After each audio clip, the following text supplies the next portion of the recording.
Hello. No, you could I be Mrs. Doubtfire? Hello. I could be, but I'm not.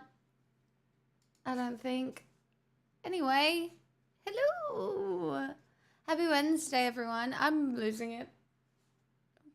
I have perhaps lost it more than I ever had before. It's cool. It's cool. I'm chilling.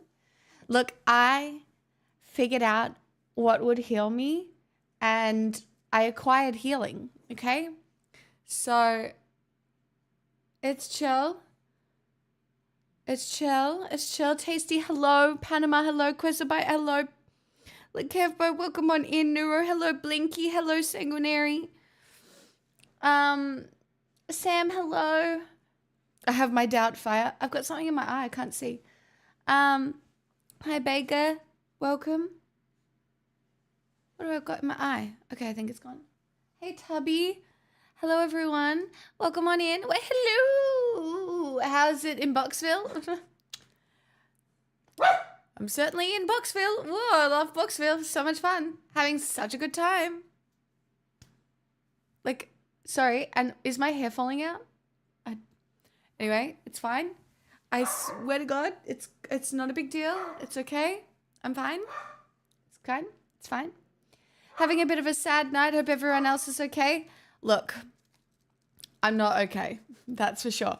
But will I deal with all my problems the same way I have dealt with problems in the past? I shall. And you want to know how to do that? We just keep on keeping on. We just keep on keeping on. And we just find a way to have a good attitude about everything. Because, well, not everything, because that would be toxic positivity, and we don't do that. But we can be, like, delirious. Or, like, just, you know? It's fine. We just go. So we're going to Scotland again. I won't be able to go to Scotland again for a very long time, I don't think. But that's okay.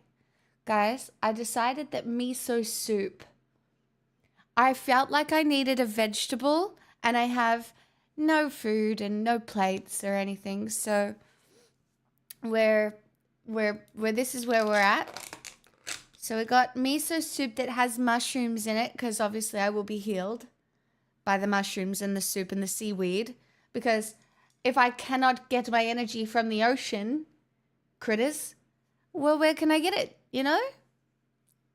My daughter fell asleep on me last night and apparently spent a portion of last night doing barrel rolls around. Oh, well, if you're going to get beat up, it's by a sleepy daughter. That's delightful. That's delightful. Guys, I'm excited. I'm excited. I went to a Japanese restaurant on Saturday and they had free miso. Needless to say, I had way too much of it. Okay, well, this miso was $4. So I'm going to say this was not free. And I also got edamame beans and tofu curry. I'm excited for new beginnings. Oh, that is good. I did get to see my mum for exactly 10 minutes today, though. That was nice. What a positive. Oh, you watch children eat the edamame with the case on? They didn't drag it out? We were watching old Twitch Sings videos last night for my 5 years, and in one of our duets from 6 years ago, you were wearing the same top you had on yesterday. Shut up, link me, Ari. Shut up. Oh my God. That's so fun. Also, happy 5 years.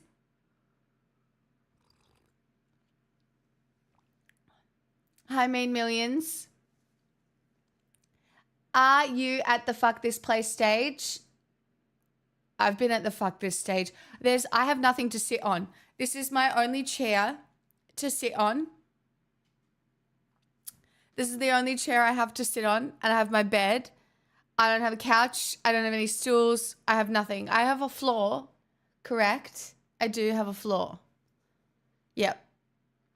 Look, I'm so grateful for my friend today. He drove a truck that I hired, and I was able to get rid of the stuff, not get rid of, but put the stuff in storage that I need to before I can sell it, so that I doesn't have to come to my new place. But moving, it's just one thing after another, isn't it? Really? Late stage apartmentism? Seriously.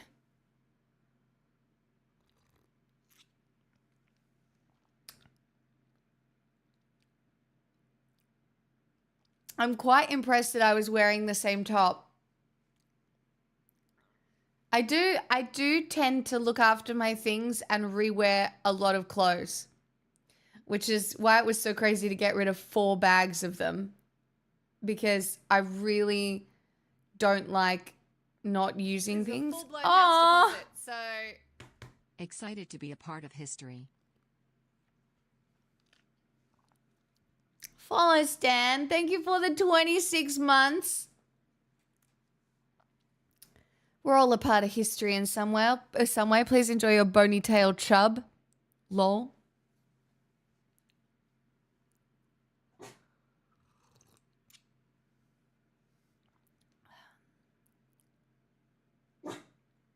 Don't bark at me. Don't bark at me. How was everybody else's day? How was everybody else's day? Mine was hectic, and I got home and I'm very tired. But that's okay. Hi, Bidens. Ups and downs and sideways. Oblivion remaster dropped, so I left work early to play. Fucking hell yeah. The minute I have a PC that can run Oblivion and have a 180 gig game on it, you better know that I am going to be gaming. You better know I am going to be gaming. But I'm also depressed, chat. Something terrible happened to me yesterday. And that was after all this time. After all this time, The Last of Us was spoiled for me.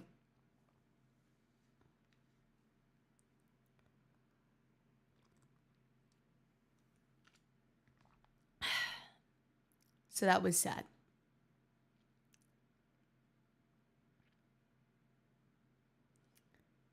Yeah, the video game, the TV show, it was all spoiled.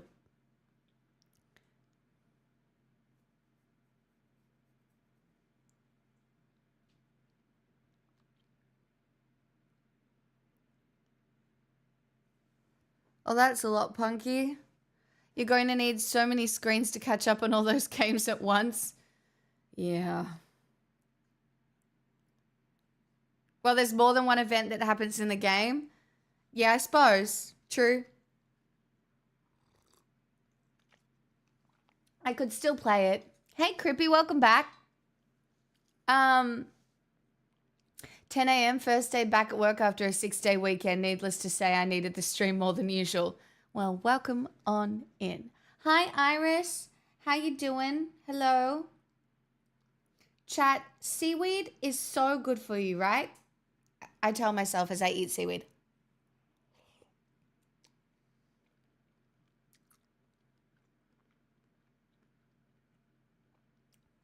Stop, that's so funny, Beggar.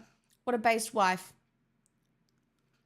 What's your favorite pastime? Honestly, truly, I have 2 hobbies at the moment, and they make me sound like a fucking nerd. I'm reading a sci-fi book called Morning Star, and I am playing Magic the Gathering.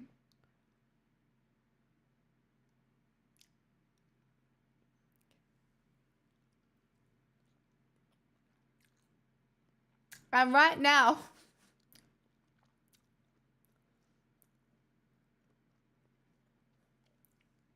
those are my hobbies. Is it miso soup? It is miso soup. I have had a long day and I was like, I need healing.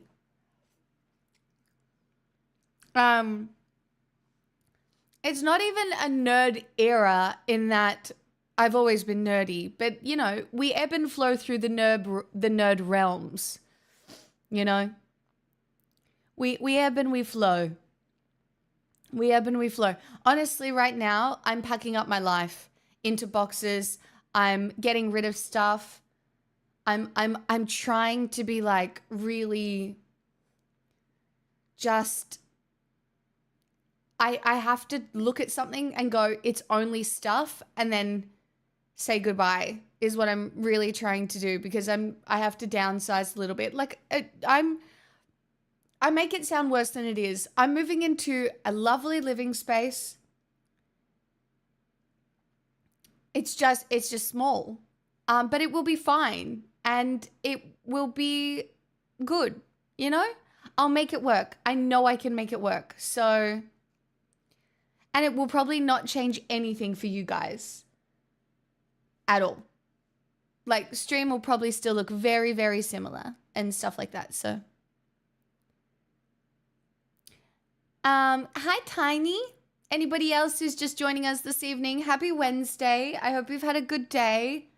I'm really happy that you're not moving house. And if you are somehow moving house, I'm so sorry. But just take this moment of gratitude to be like, I'm not moving house. Yeah, no, I've had the urge to play Dota at the moment. I won 4 games of Dota the other day. I played with Miggy and Aronga. And we won 4 games. And it was just so good. It was just so good. So.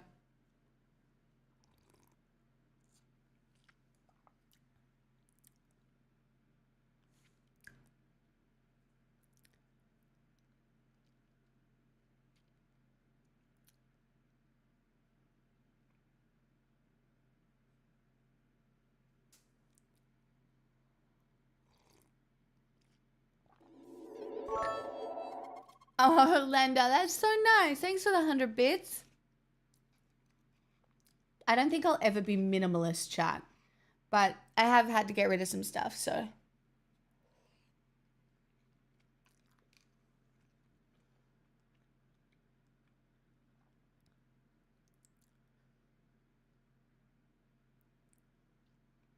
What's Morningstar about?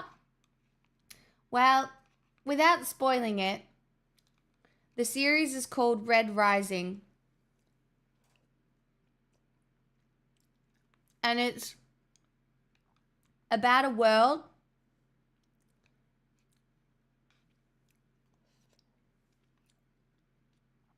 where I guess a certain form of eugenics has taken place. Well, it's about like a galaxy, I suppose. And it's about, I guess, it's kind of like a Hunger Games cross political / war thriller.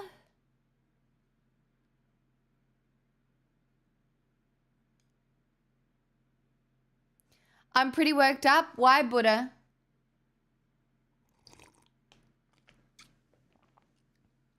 Oh, not family issues. I'm sorry. Do you want to talk about it? You can if you want. I don't mind. No, it's not. Well, it's kind of a far right distortion. You've got to. It's the politics aren't clear. They are kind of far right.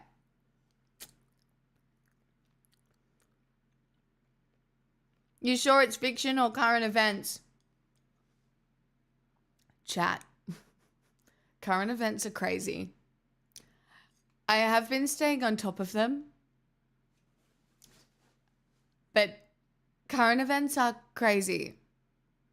Not the whisperings coming out of the White House that they might give medals to mothers that have more than 6 children. Because, like, what in The Handmaid's Tale is that? Also, and I think the scariest one is the autism database.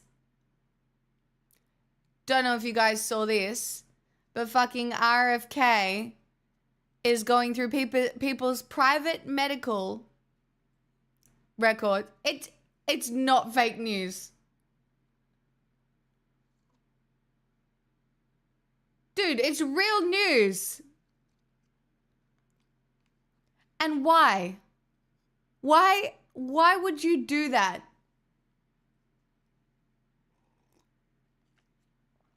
Yeah, it's on camera. It's not fake news if it came straight out of the horse's mouth, you absolute fuckstick. Come on, you're reading into that crap too much. Exactly why. You're not gonna like it here, Crippy. Go find somewhere else to watch. What? Like, go find somewhere else to be on the internet. Like, truly, it's not fake news. I don't know what part of the internet you live on, or if you know what the fuck my channel is. But basically the whole point of my channel, right, is that we stay up to date from multiple different sources. Right? Like, that's fucking crazy. Like, do you read, bro? I've been here a lot. I listen. So, like, what? So, straight off The Guardian, let's just read through it, shall we? Because this is not, it's not fake news. The man said it on video. The National Institutes of Health, the NIH, is collecting the private medical records of many Americans from several different federal and commercial databases to give to researchers for U.S. Health Secretary Robert F. Kennedy Jr.'s new autism study.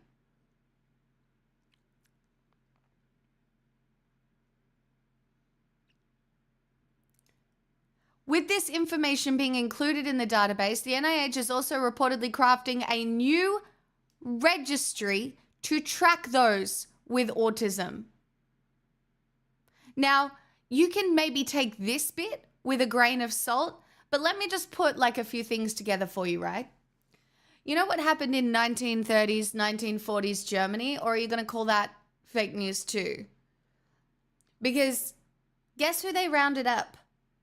People who they considered to have disabilities. Guess who were the people, or some of the people they considered to have disabilities? Because it wasn't just Jewish people that they sent to the camps, yeah?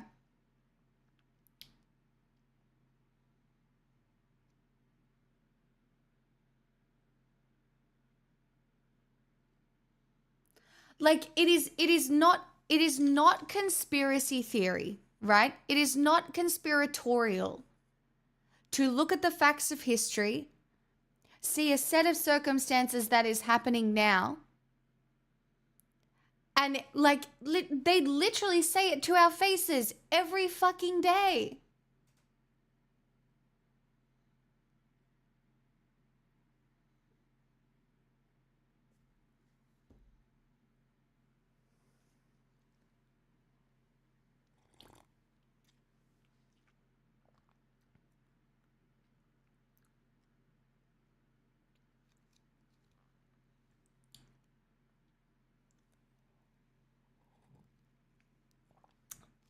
And look, you can disagree with my politics, right? But I think my favorite thing to do is to go back to the study, right, that we've talked about here a lot, where the reason humans started to thrive is because we looked after one another, right? They can go, Strawman, when is it, how far back was it that they went back and they found the bone of the guy with the broken leg or the broken arm? And he would have had to have been looked after for that break to heal, right? As a society, we do not get anywhere unless we distribute wealth relatively evenly and look after one another. We just don't.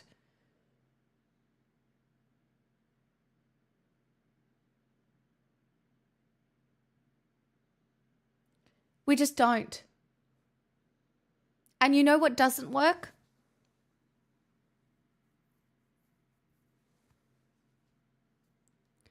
It's not fake news, and it really annoys me. It's, whatever. It's fine. I'm fine.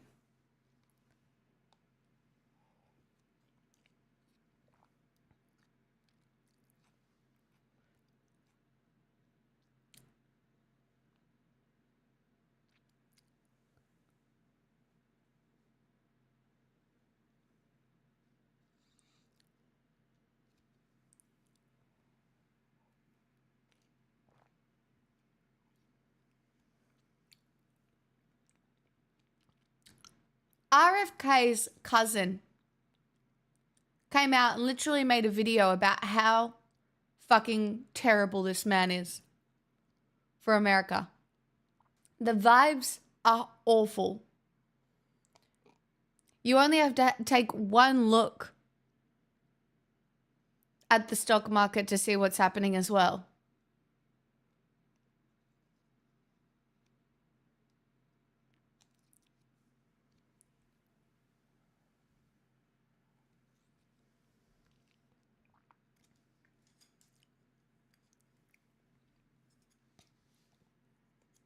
Do you know who I listen to? I listen to the historians. I listen to the scientists. And occasionally, if it can be backed up by fact that I have learnt myself, I will listen to a politician. But anything I hear from a politician, I take with a grain of salt until I can go away and verify the other threads that come together to spout that point of view. That's critical thinking. That's the way. You don't just pick a person and listen to them and have somebody be like, oh, Trump's good for the economy, and go, yeah, Trump's good for the economy. And then the economy crashes and people are like, oh, it's just he's doing this for the good of the economy in the long term. Like, and then you just go ahead and just re-spout whatever you heard. It just,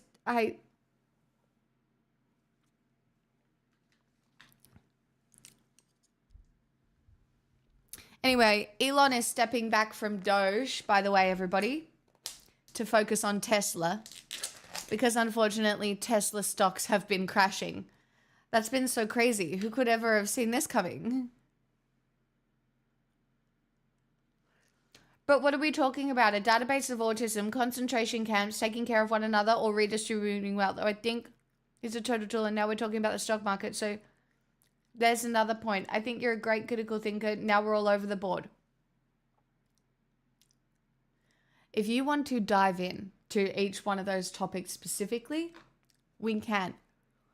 What I was doing was I was providing a limited framework over a lot of aligning decisions that come together to paint a very specific political future for the US.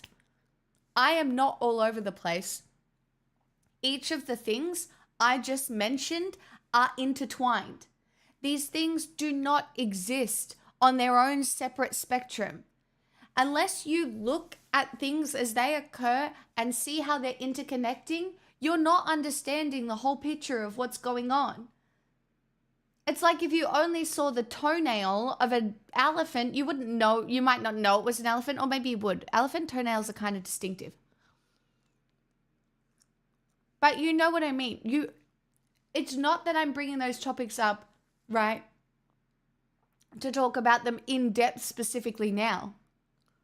I brought those topics up to paint the picture.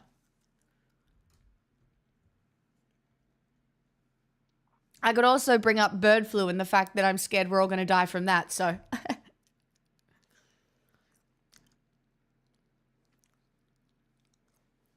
But luckily, I'll be really healthy because here I am eating edamame beans.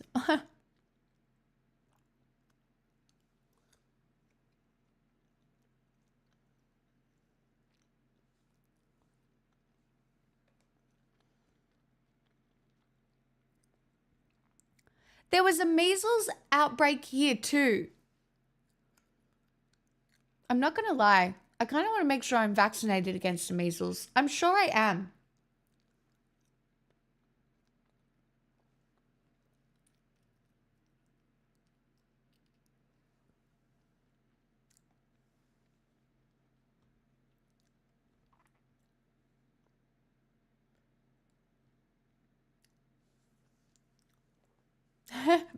You make me feel I don't matter.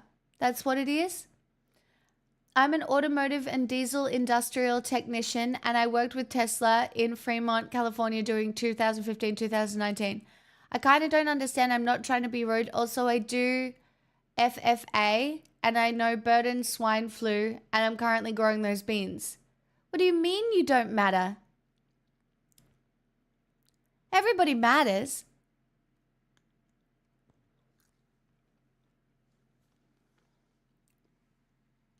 Liddy Braz, I read an article which I'll share with you about the third Ozpol debate. I didn't need to watch another one. Dutton is flailing. If Dutton gets in, someone crazy is in charge of my simulation.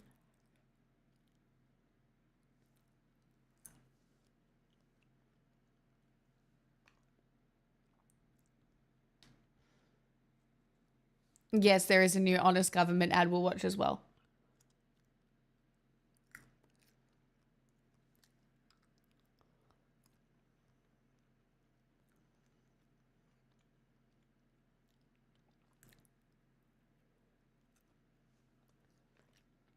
Yeah, it was on Channel 9. I saw bits and pieces of it, but basically Dutton is useless. I don't understand how he's been in politics as long as he has been.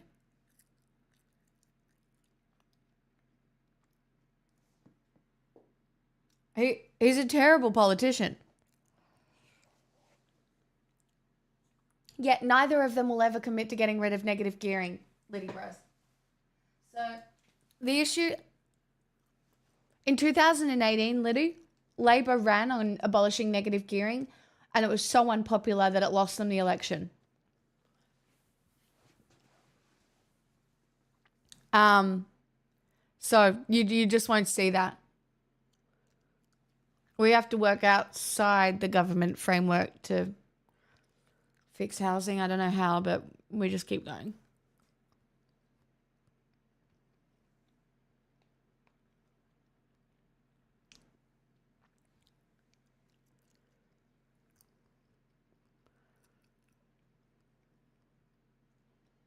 I did not hear someone spray painted his office in Dixon. That's new information.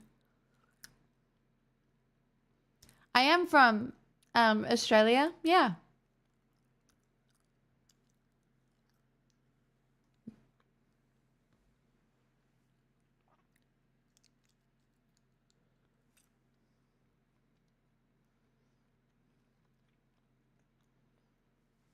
Oh my God, I keep losing beans.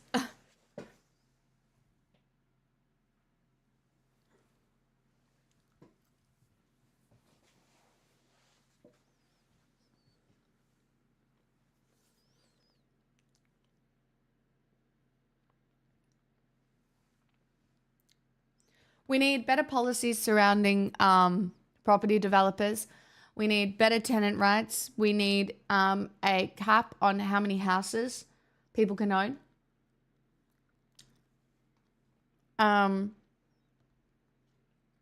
There's lots of things we need.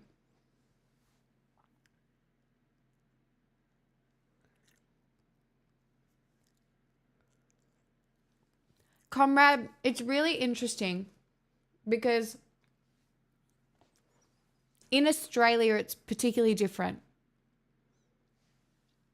If you can imagine, in Australia, we are like America light in so many ways. A lot of our media comes out of America.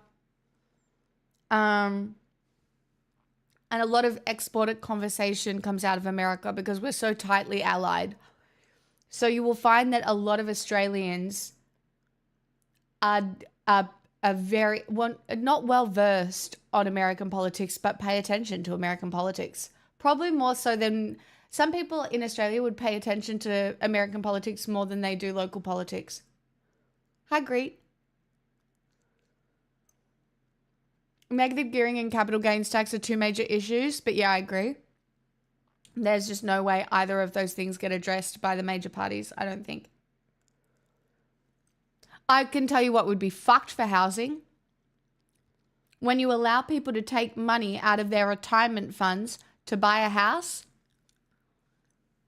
that's fucked for housing. That only makes housing prices go even higher up and even more accessible and robs mostly women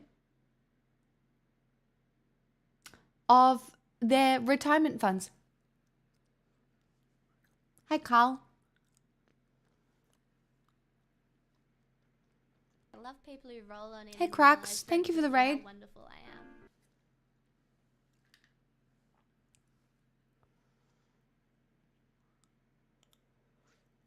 But not men. Oui, bonjour. The reason I say mostly women, it does rob men of their super funds as well, right? The reason I say mostly women is because it's women who have to take off and relinquish sometimes some of their independence in order to have children, to raise children, to leave the workforce. Therefore, for a lot of that time, they're not getting paid super. They're not getting paid a retirement fund, right? Women historically have so much less access to a retirement fund. Sure, if you get married and you split everything down the middle, yeah, you'll get a portion of your husband's retirement, right? But women on average just don't have access. Also, women often more work in casual positions and like insecure work. So, for example, say if you're a casual worker here in Australia as a woman, you don't get paid super. Like a lot of times you'll get like a casual rate and you might get paid a little bit of super, but it's not in the same way.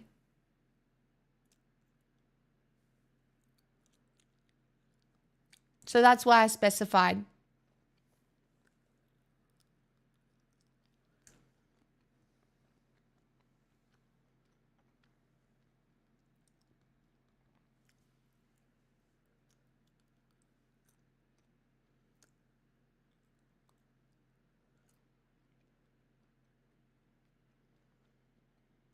Yeah, but Tiny, I was looking at things on that program in New Zealand where you can take money out of your super to buy a house. So they made housing more expensive and inaccessible. Like it's one of the reasons New Zealand has a relatively shit housing crisis, or like why your housing situation is as bad as it is. Also, the fact that you've got no capital gains tax. So there's also that. But the Kiwi housing market is not great.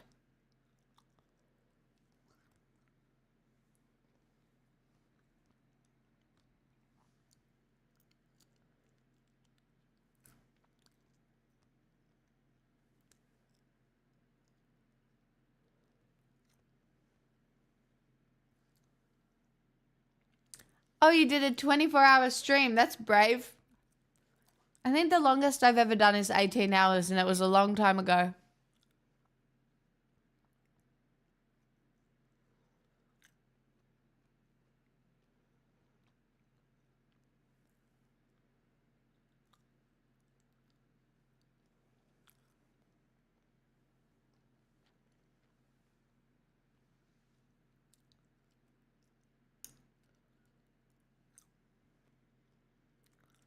Psy-op lefty agents equals dismantled.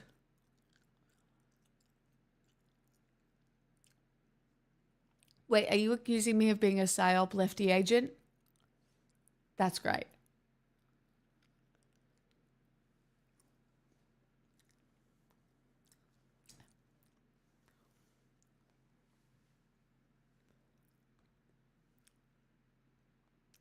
The weird things surrounding you? What?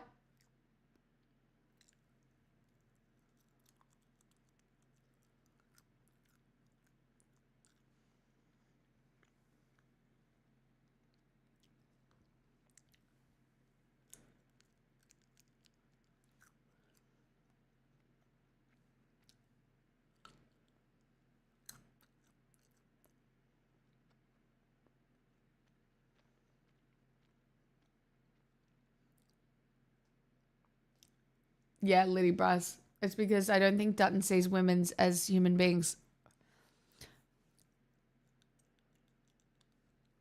I don't think anyone whose politics are deeply ingrained in the patriarchy sees women as the same as men. with the same amount of agency. Remember, it wasn't that long ago that we just assumed women were crazy and hysterical and too emotional for leadership. And look at the men we have leading us now. Like, look at Trump. The man's an emotional wreck in a different way. But fucking crazy.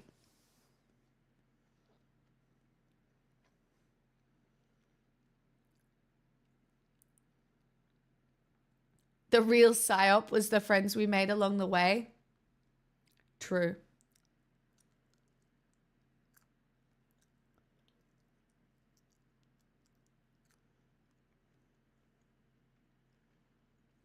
The worst part of that attitude is it created monsters like Thatcher. Yeah, because, okay, so women who were trying to like get to the top of the patriarchy oftentimes figured out that the only way they could possibly do that was to act like a man. Right?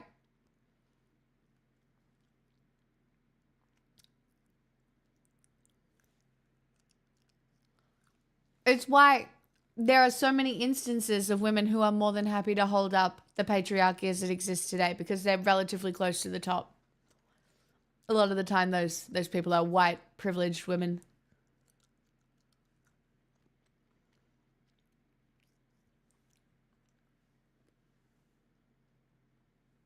Who are often very racist.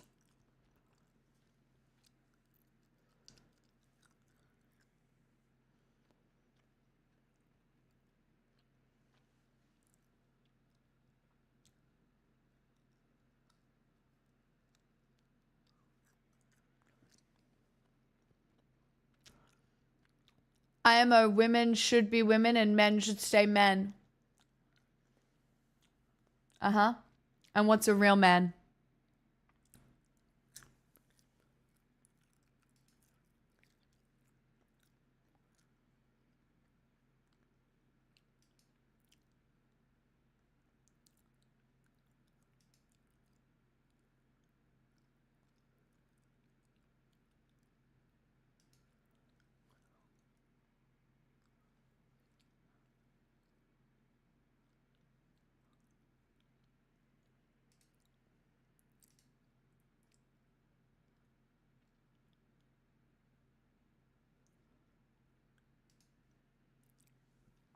I don't know these days. Well, come up with a definition and you lead the real men. Can you not define man?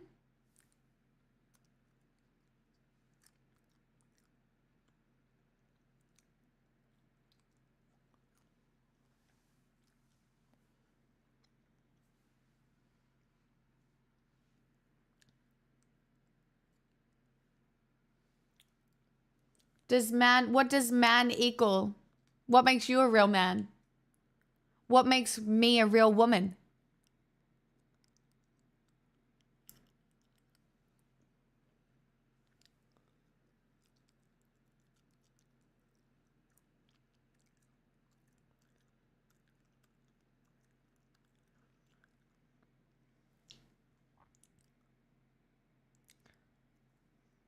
This day and age, man got to do everything. Woman kills families, so trans people are replacing women and they do fun stuff too and not complain.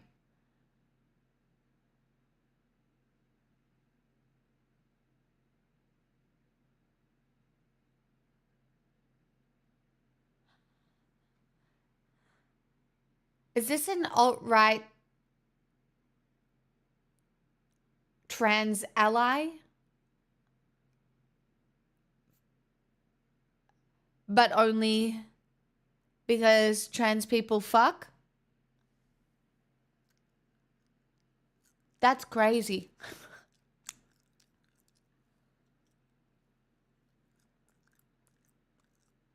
No, it's just fact. Women age really badly, even with makeup. Men are beautiful people, even as they age.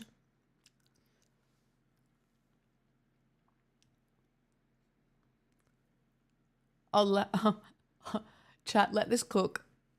I don't know. Chat, you gotta let this cook. Keep going. So is that what make men real men? That they're beautiful?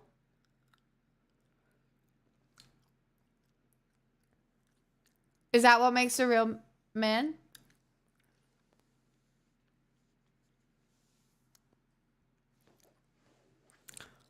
And I am so proud of you for doing a freaking 24-hour stream.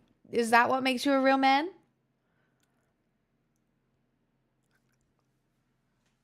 You still haven't told me what makes me a real woman. Like, what would make me a real woman under these very defined gender roles you seem committed to?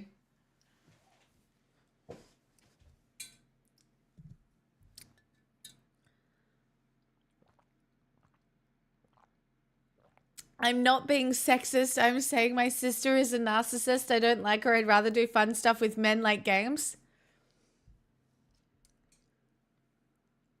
You know what? I get it. I love men too. I get it.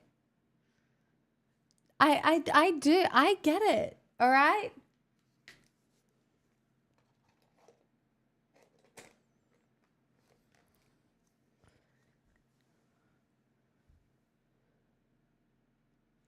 I love men and their games. Same. Truly.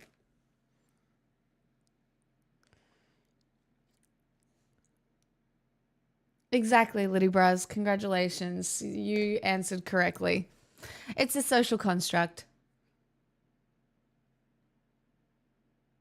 I like you. It's why I rated among 20s I could have. Cracks, I don't want to seem ungrateful. Because I am always grateful for a raid.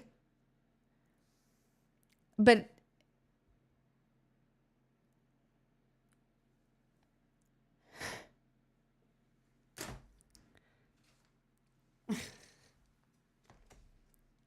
I don't owe you anything for the raid. You realize that, right? You came into my stream, not so subtly self-promoted the fact that you did a 24-hour stream. And I, very graciously, happy to be happy for you, right? Truly.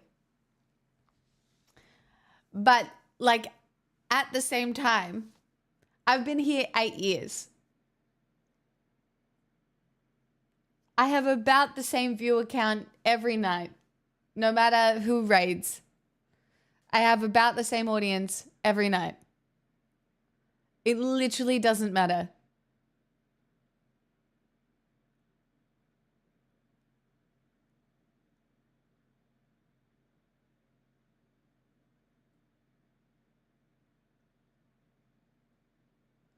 I love your attitude is like Asmongold not trying to be everybody's friend milking pay pigs. You can't be real. You have to be a troll. Oh my god, you're real. Account created 2013? What? Yeah, chat, I'm the new Asmongold. You heard it here first, guys. You heard it here first. Okay? You heard it here first.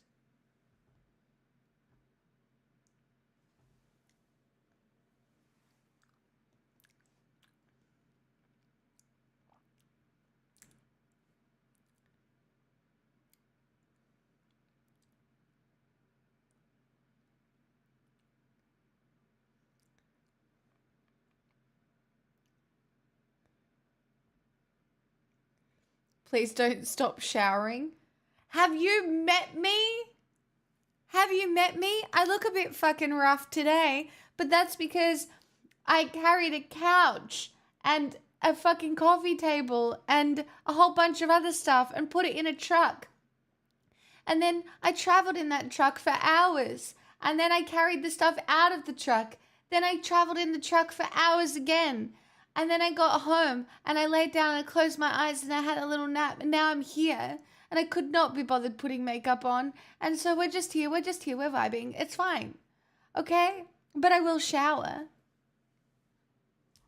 Oops. Nobody saw that.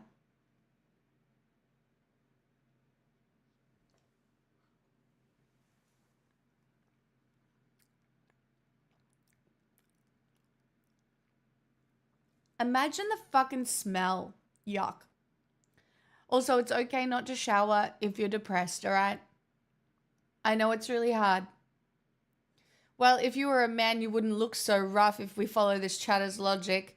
I know, but unfortunately, I'm cursed to be a woman. A damn woman. An ugly, aging woman. Ugh. It's just my destiny.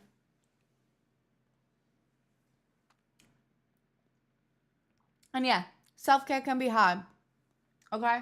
So I'm not mad at anybody that doesn't shower, but I am going to tell you, I'm going to try and motivate you to shower. Do you want to know how I'll motivate you? There are problems that can be avoided in the future by doing a tiny little thing now. And I do agree that one of the hardest things to do sometimes when you're depressed is to shower. But you will love it afterwards.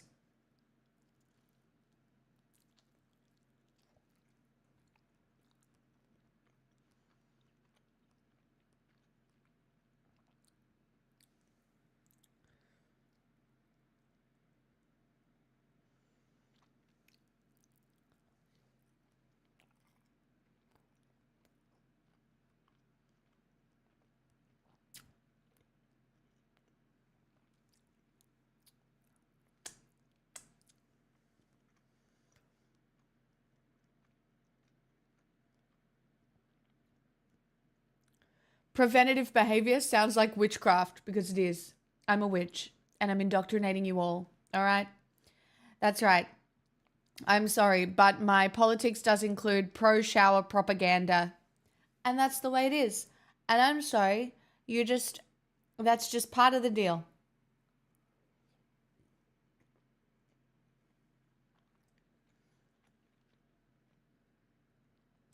Depression does absolutely zap your desire to do anything. I do understand that. You voted today? Hell yeah, good for you, Northside. And because you're in my stream, I assume you voted well. So good for everyone.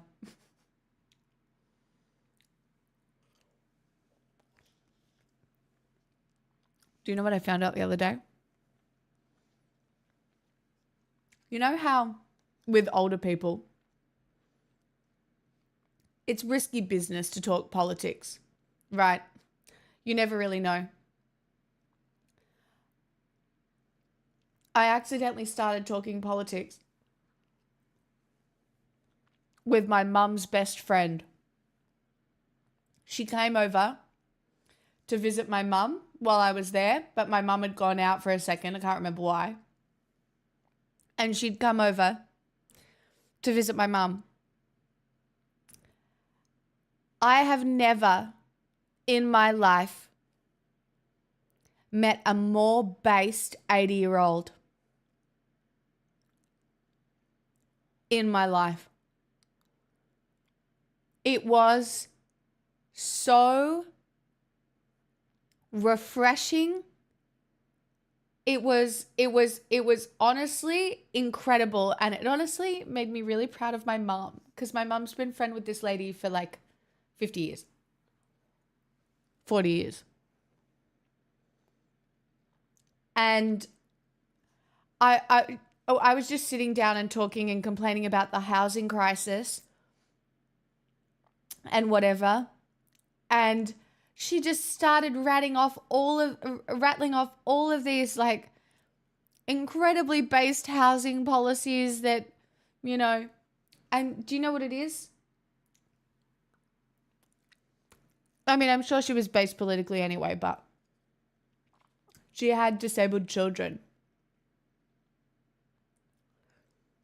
And I think when you have disabled children, it really puts into perspective so many things, because you see how important it is for society to really help each other and hold each other up and, you know, just provide help.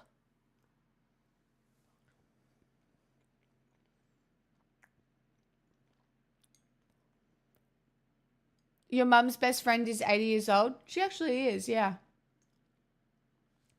Yep, she is 80 years old. She's older than my mum. They work together. At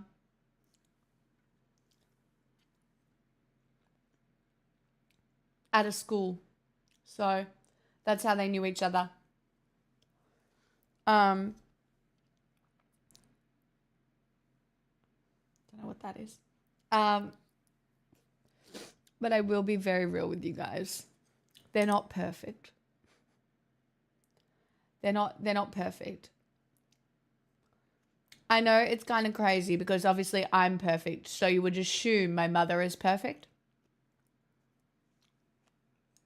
Nobody saw that.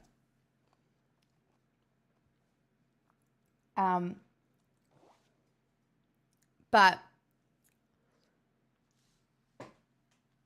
my mum and her best friend talk about horse races a lot.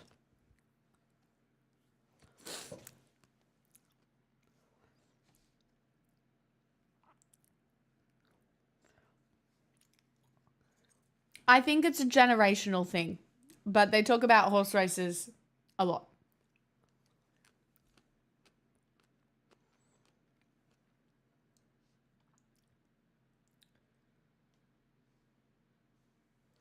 Do you know, anyway, if you are a vegan, that's cool, by the way.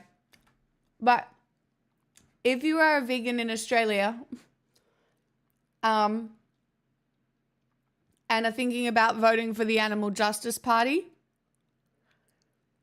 just keep in mind they're anti-pet.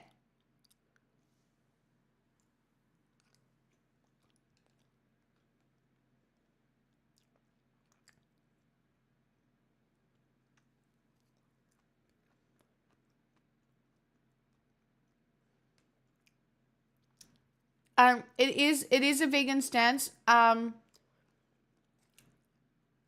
Yeah. Yeah.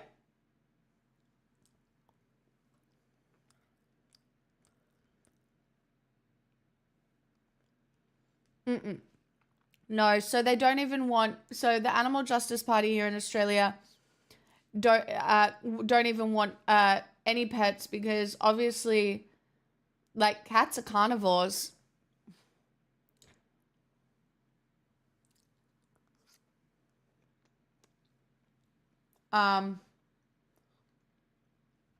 So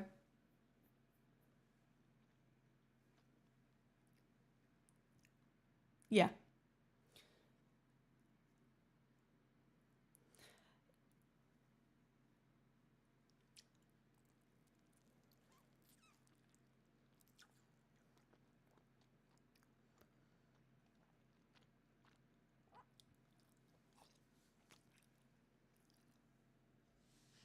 Straw man, do you think that's true though?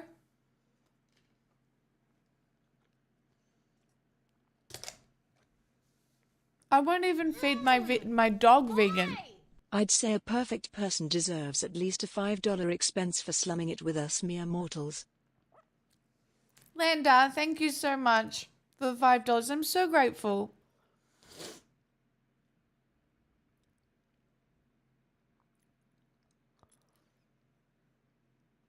Yeah, no working animals, no nothing. It's not even like no seeing eye dogs, none of that.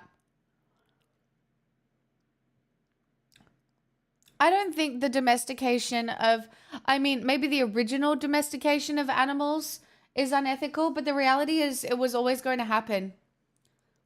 Human and animals live together. I have looked at a lot of indigenous philosophy on this now. It was always going to happen. Sure, you can vote for a party that has no chance. I wouldn't vote for them though. Now, is what I'm saying.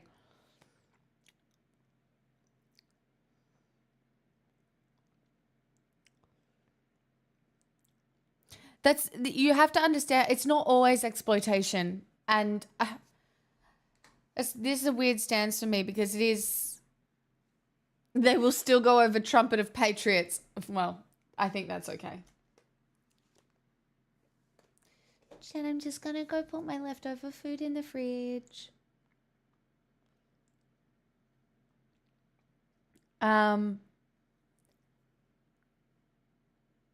Any reduction in suffering is good, but humans and animals were meant to live together.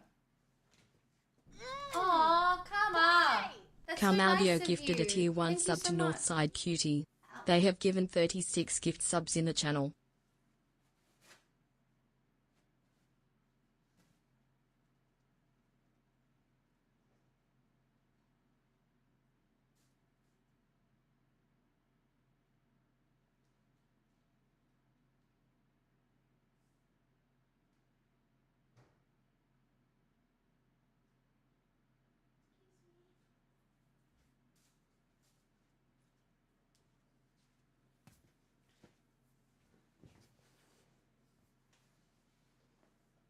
I agree, Vox.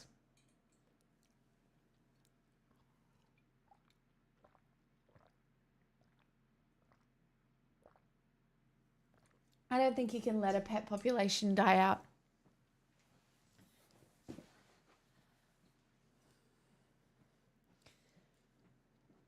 I don't know how you stop the stray population of cats. I truly believe that cats will take over the world. I don't think you can stop humans having companion animals.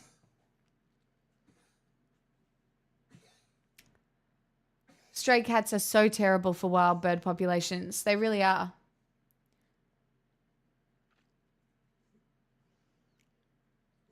I'm talking about all the people that are irresponsible with their pets. There is nothing. I cried today over a fucking llama.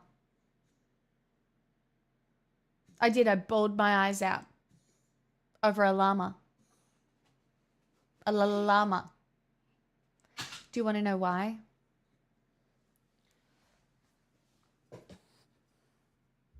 Can I tell you why? There was a 33-year-old llama. The last llama of the herd. And this llama lived with a horse. And they were best friends. And then the lady introduced a new horse.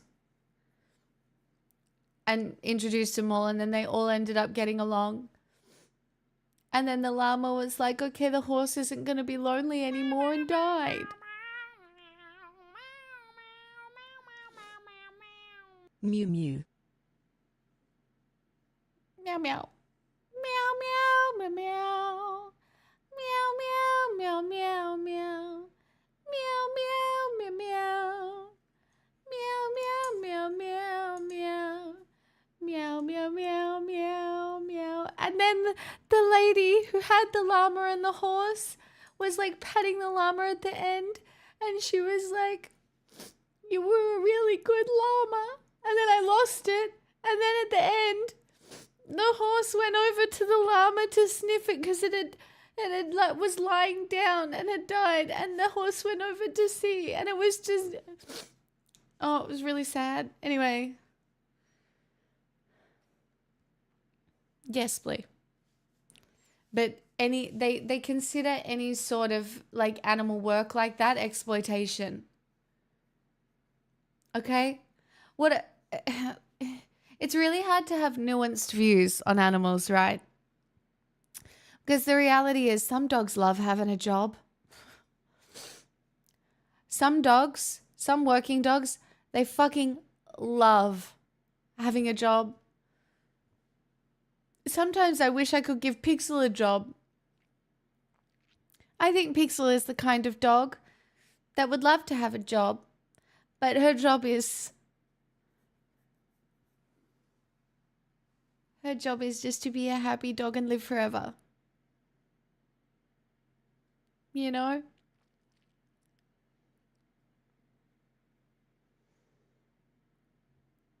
You just have to be a happy dog and live forever. I love people That's who all. roll on in and realize Jinx! that they Oh don't my wanna god, go thanks for the out. raid.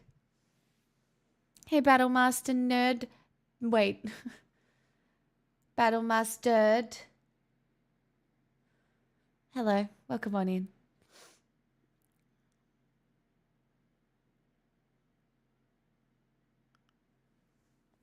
correct, right? Technically, we're all bred to be slaves. Sigh.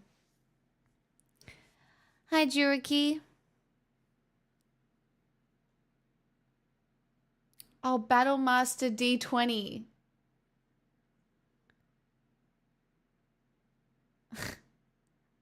That makes a lot more sense, not Battlemastered.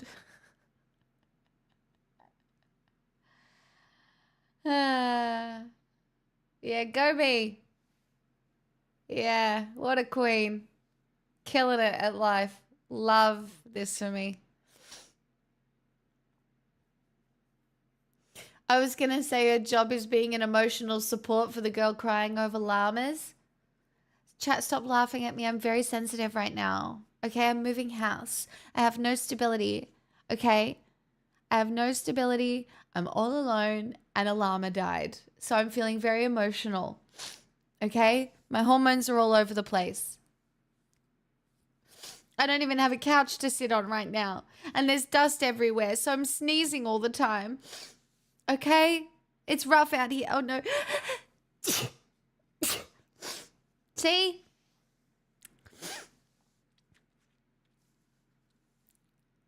Oh no.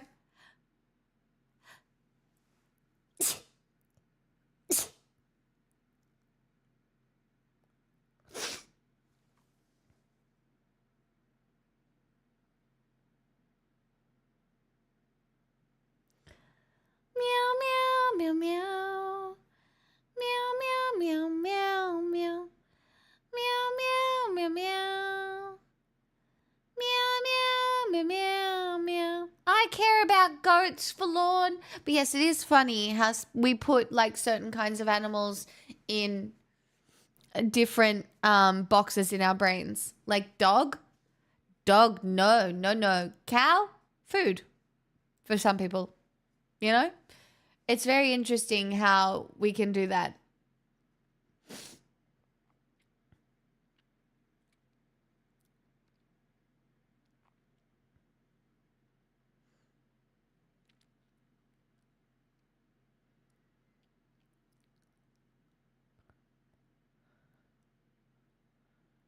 Yeah, nature's crazy, hey Vox.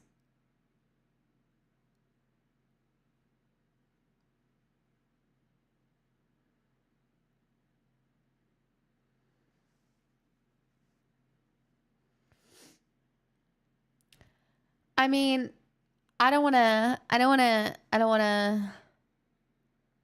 do any spoilers, right? But as you all know, I watch Alone, which involves killing animals for survival.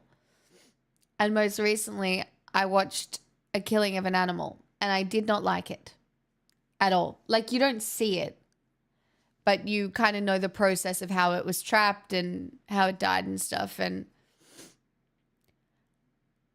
it's something that we are really removed from, right? As a society, a lot of us these days are quite removed from it. I'm not.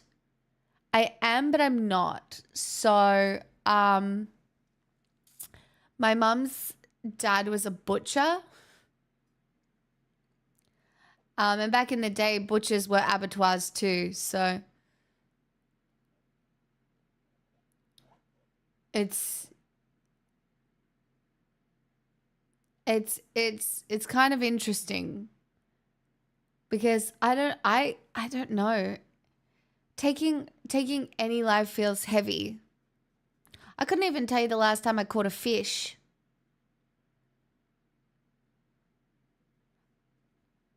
I think I would be able to catch a fish and eat a fish though. Maybe. I do have a respect for people who hunt their own food.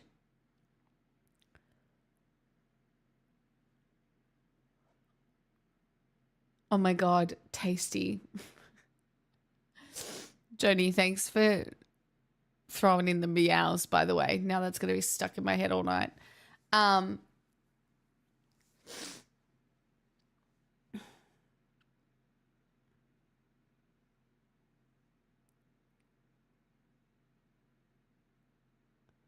butchers. I wonder about them a lot. Arbelin, I wouldn't. Like, sure, my pop was a butcher.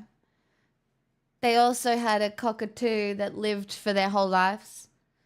Dogs, cats, birds. He flew pigeons. This man, it's really interesting. It's because, I don't know. None of it really makes sense, right? There's some of our existence that is just uncomfortable to sit with.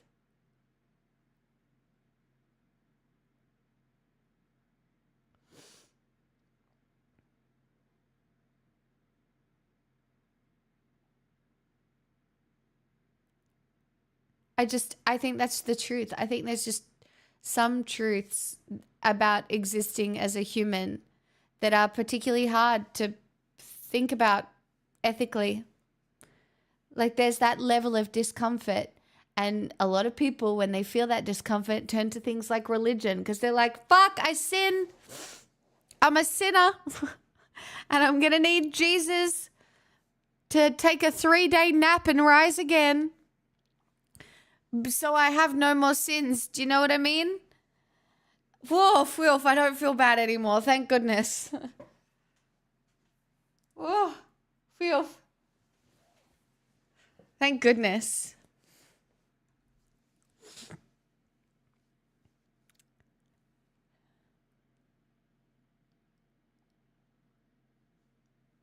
Yeah, I think there's a lot of cognitive dissonance that exists with us and the fact that we're meat sacks too, you know?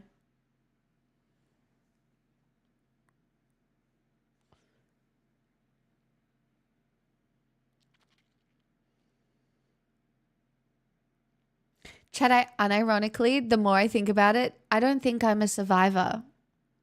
I'm a lay down and dyer.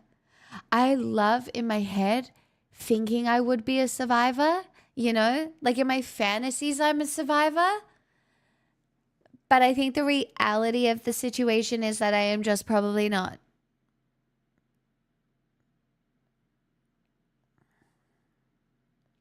But I also think this is why, in politics especially, you have to hold on to your humanity. You have to, like, okay, we are all blood and bone, but we are all living beings having a conscious experience. We can all experience suffering. And I think when you desensitize yourself from that, you know, it can be really hard. Like in certain ways, we all have to desensitize ourselves from some of it. Because if we don't, you can't function. But at the same time, you should be considerate of when you see other people suffering.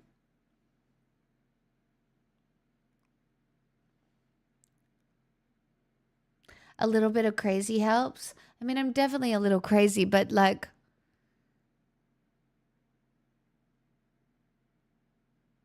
I don't know.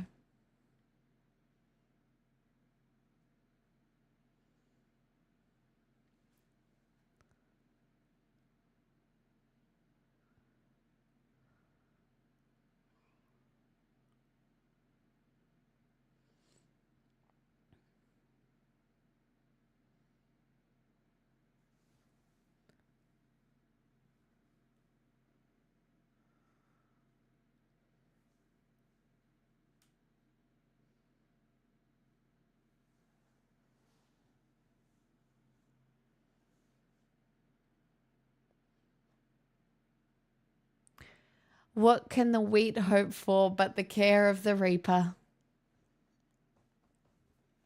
Ideally that it's not wheat.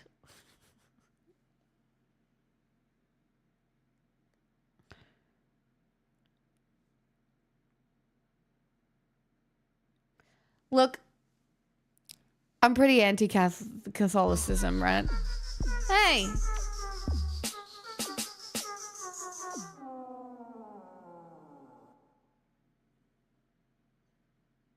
$5. Thank you.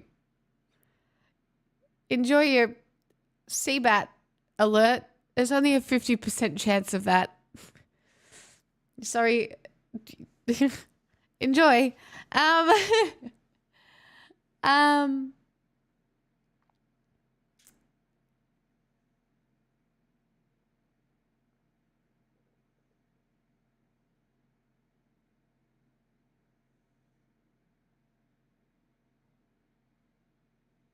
Citizen B, I think you're right. Also, obviously, I'm pretty anti-Catholicism. But I do think Pope Francis was a relatively progressive pope. And it will be interesting to see what kind of pope we get now. But guys, I will never forgive the Catholic Church for what they did to people.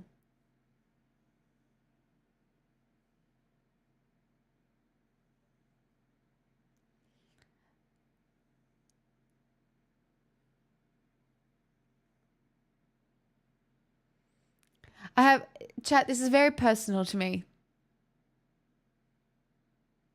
And that's all I'm going to say.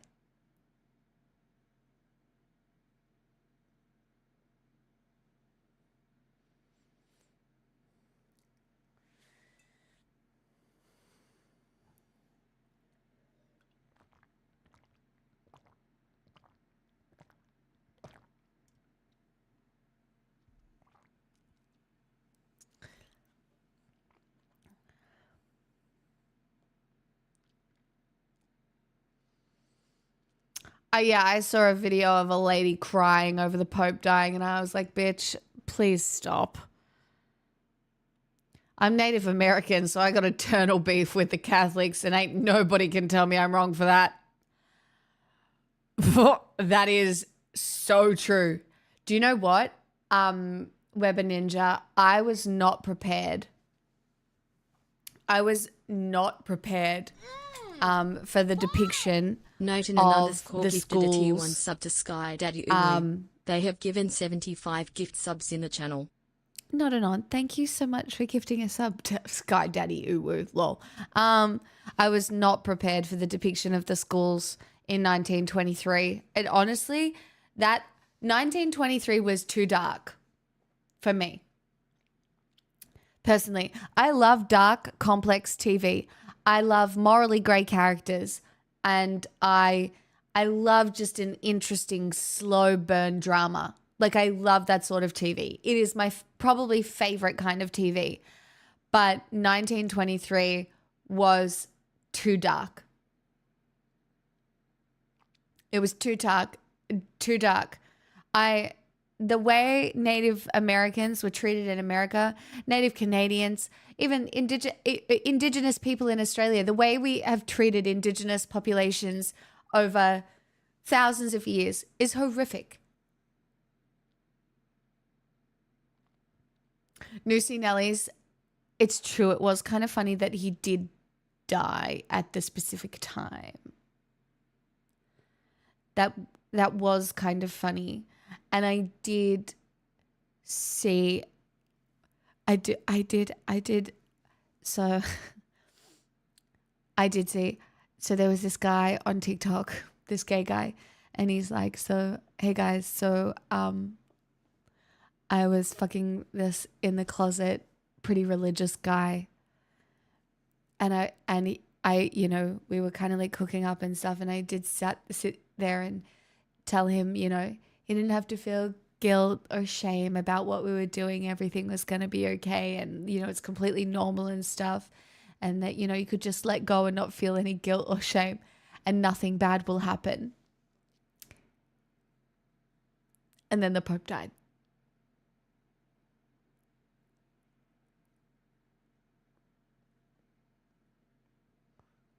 So that was kind of funny.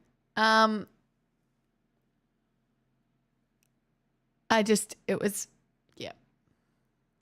No, Weber Ninja, honestly, it's so dark. It's, I don't know if you've seen Yellowstone, but basically Yellowstone is a story about pretty conservative farm owners. but it's really good TV. And then you watch 1883, which is also dark and miserable, but not as miserable as 1923. And they're like kind of like 10 episode things. 1923 went for 2 seasons. 1883 went for 1. But 1923 was so dark, and the depiction of it all was so dark, I would not recommend watching it. I don't think I could recommend it.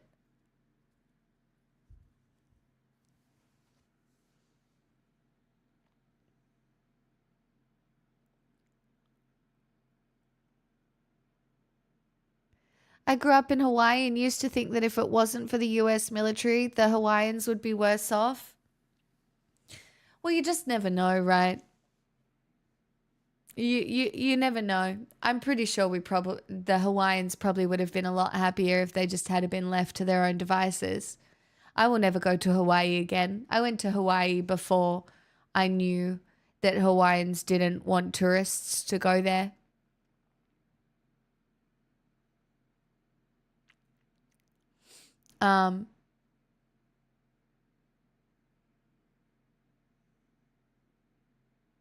I mean, they dealt with Captain Cook pretty fucking decidedly. Yeah, see? Maybe we should send all the colonizers to Hawaii. Who knows?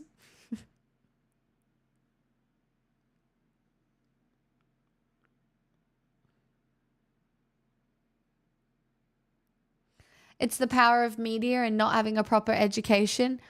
100% Mad Daft. I used to think poor people were poor because they were lazy. I think I did think that, guys. And I wasn't rich. But like, do you know what I mean? I think growing up as a child, having not been like educated any differently, if I saw a homeless person, I'd be like, oh, why would they choose that? That's the weirdest thing. Like, why would they choose to be homeless? You know, and look, I was a child and it was stupid and, you know, you don't really know any better, right? But like, I truly did. I was like, why do people choose to be poor? That's crazy. And then I didn't grow up rich. And it became very obvious. It's just like really hard to live.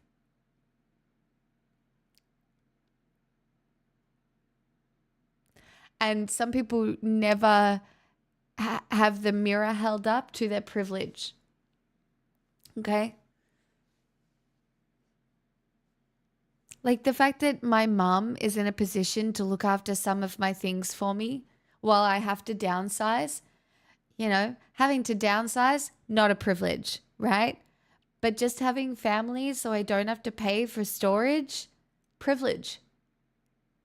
You know, like privilege. I don't have to sell the things and then rebuy them when I have the chance to move into a better place or whatever. My mom can look after them for me. Privilege. Yeah? So it's like,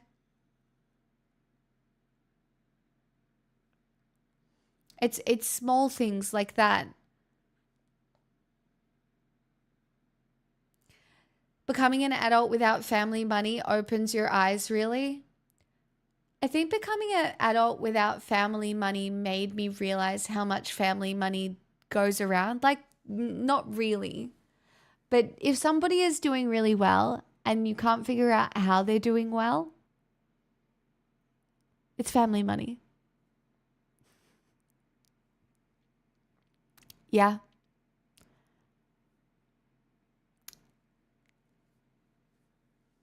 That's just how it is, right? Like if you can't figure out how somebody lives the way they do and you feel like you're behind, you're never behind.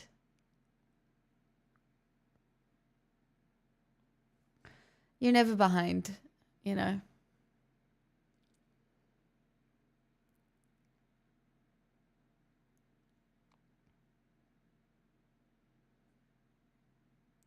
You know what's really interesting? That sometimes the safety net of family money means that people are lazy. Not that laziness is a thing, but maybe unmotivated to achieve because they've never had to think about money or anything like that, because there's always been that safety net, right? Like you don't even have to think about it because like worst comes to worst, you'll be fine.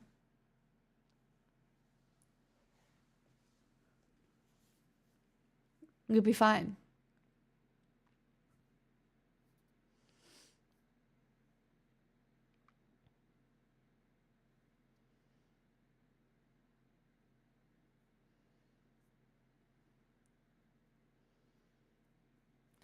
Yeah, but young marriages, it's because you're in a cult, straw man. I don't know what to tell you. Like you grew up in a cult, like the religious community you grew up in, the long line of young marriages, like it's culty.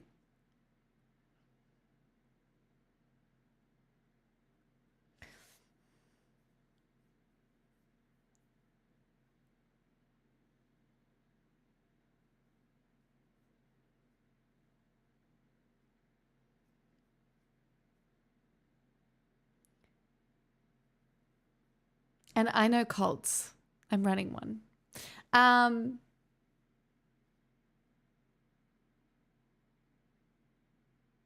Like there are some days that I feel so far behind in my life still. And I've had so much privilege.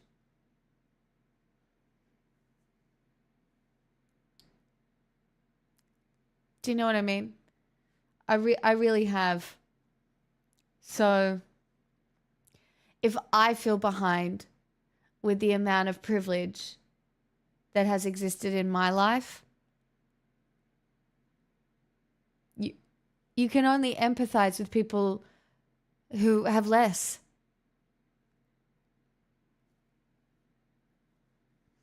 You know?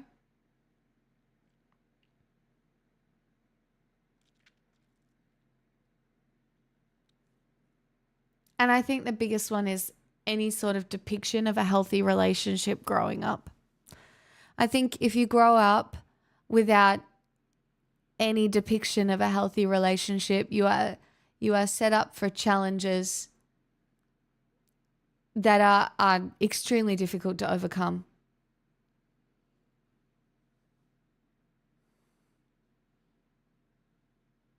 Like if you never perceive conflict resolution, if you don't know what that looks like, you're in for a rough time, you know?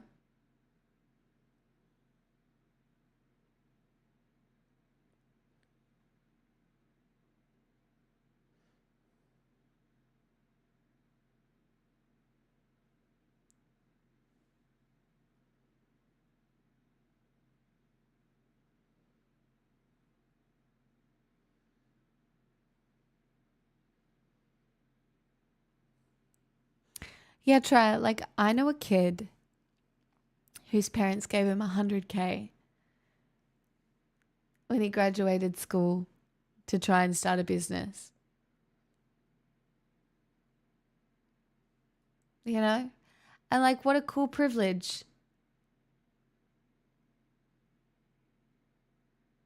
But also like I sometimes I would be unstoppable. I feel like if I had 100K now, I would be unstoppable. Isn't that crazy?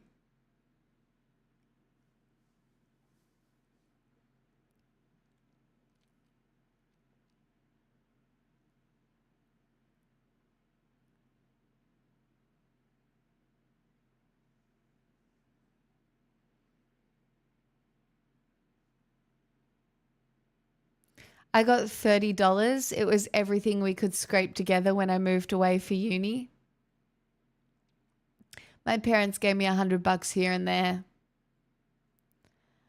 And I had to wait until I could get youth allowance is what it was called at the time to go to university because I couldn't afford it otherwise. And then I worked in retail while doing university. And it was fucking hard. It was so fucking hard. Like, it was not a good time.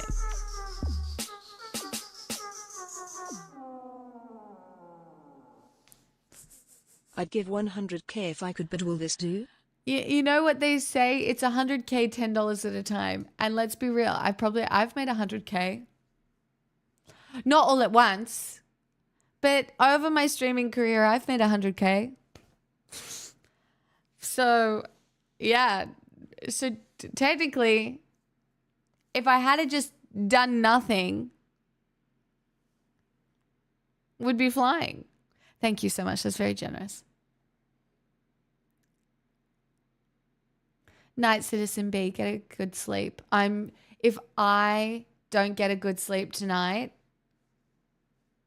you will be hearing from my lawyers. Did working in retail make you realize most customers are idiots? What do I remember from working in retail?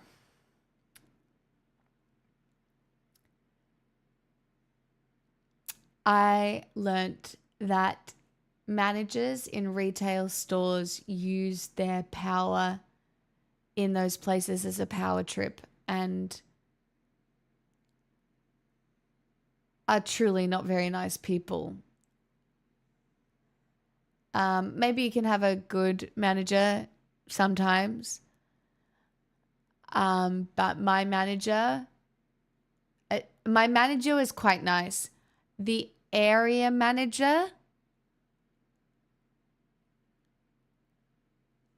of the place I worked was such an evil cunt.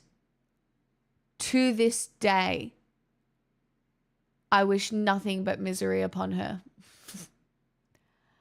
I do not, you know how like some people forgive and forget? She's somebody I would never, ever forgive nor forget. I do hold a grudge, one specific grudge for that evil woman. She was so mean to me and I fucking hate her to this day.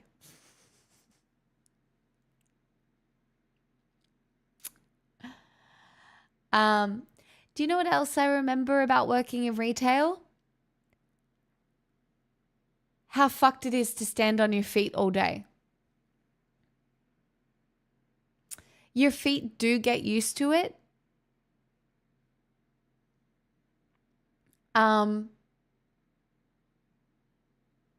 You do get used to it, but standing around on your feet all day is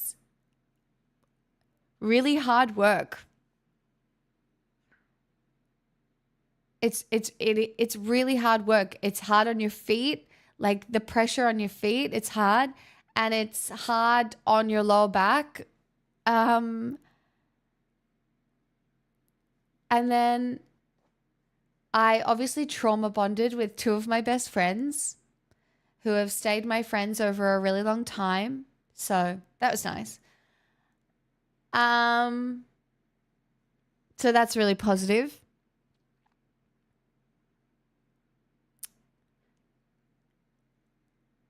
And what else do I remember about working in retail?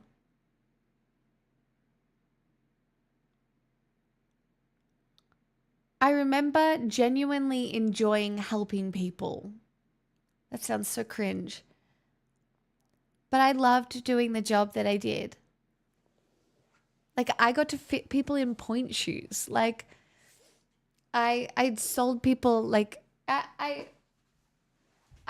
genuinely loved, I loved helping people. Cringe.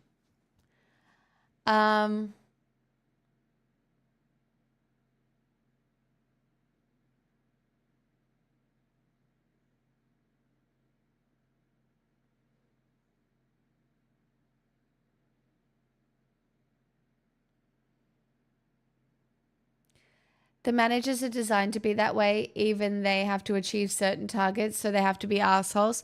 Suplex, no.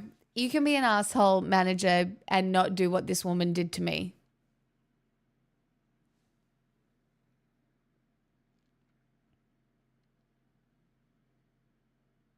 She made me cry on multiple occasions. I don't think I was prettier than her. She was pretty attractive. I think maybe bitter. I'm not sure. No.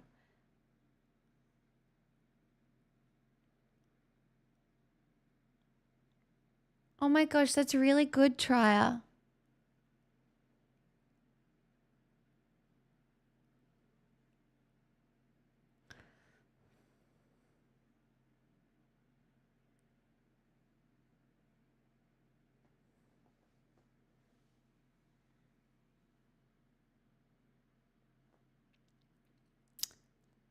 There is a specific day. I've told this story on stream before, so if you've heard it before, I'm sorry.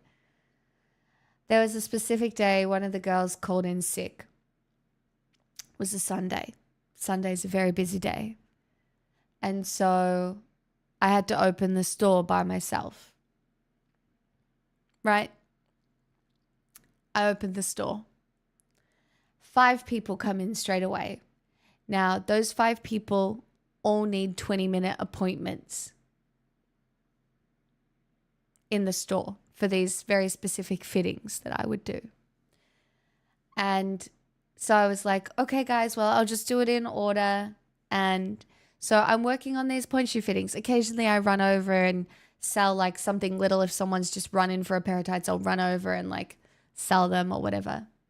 It gets to midday, right? The other girl who was supposed to come in called in sick last minute. So they got somebody to come in, but she couldn't come in for 2 hours. So she was getting there at midday.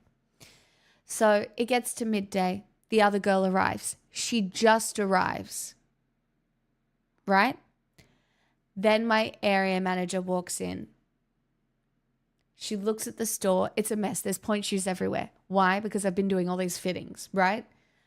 And she's like, excuse me, can I please see you at the back immediately in front of all the customers? And she starts screaming at me. She's like, why does the store look like this? What have you been doing? It wasn't even that bad, by the way. I'm just telling you, it wasn't even that bad. I hadn't been to the bathroom. I hadn't done anything. Anyway, so I've been there since 8 o'clock. I haven't been to the bathroom, right, in 4 hours. And she's yelling at me out the back. I know everyone can hear. I burst into tears and I'm like, I've been here for 4 hours by myself. When did there have been customers. Go look at the fucking till. Look at how much money I've made. And look at what I've been selling. And then reconsider fucking yelling at me. Because that is so incredibly out of line. And I stormed past her out of the store to the bathroom, bawling my eyes out. Was that unprofessional? Maybe. She was unprofessional though. She was unprofessional though. And she was so brutal to me at all times. Like, why would you ever yell at a 22-year-old girl like that who has just worked her fucking ass off by herself in a and like there were so many things, other little things that happened to the point where I stood up for myself. Before then I didn't. She'd always come in and be like, you know, she'd say something passive aggressive.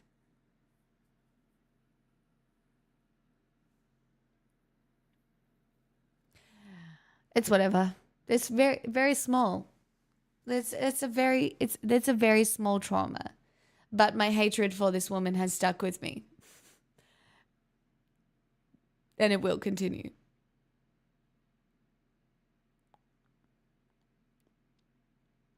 Forever. I still sometimes have dreams about her. Isn't that fucked up?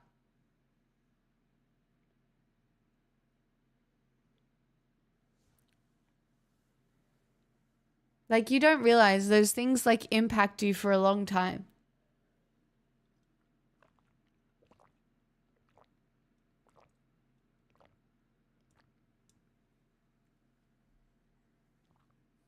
She watches stream every night and rages. So she turned into a Trump supporter and anti-vaxxer, and she didn't get vaccinated. So she actually lost that job for not getting vaccinated. She got fired from the company for being an anti-vaxxer. So don't worry. Karma is real.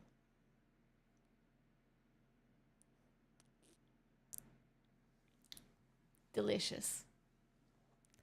Honestly, because obviously I have her blocked on everything, but when my friend told me that, I did feel like, you know that Chapel Roan song where it's like, but my kink is watching you ruin your life, you. That one? Yeah. That was very enjoyable.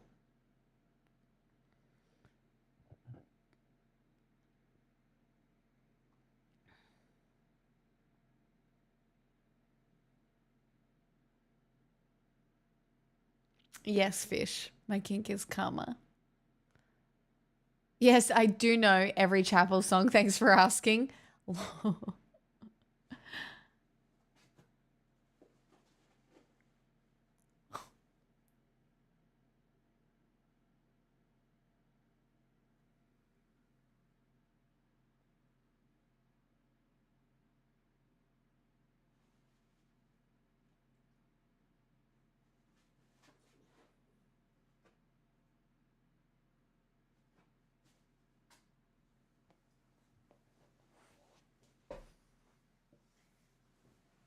You didn't like that you were near the wall, did you? That's so valid.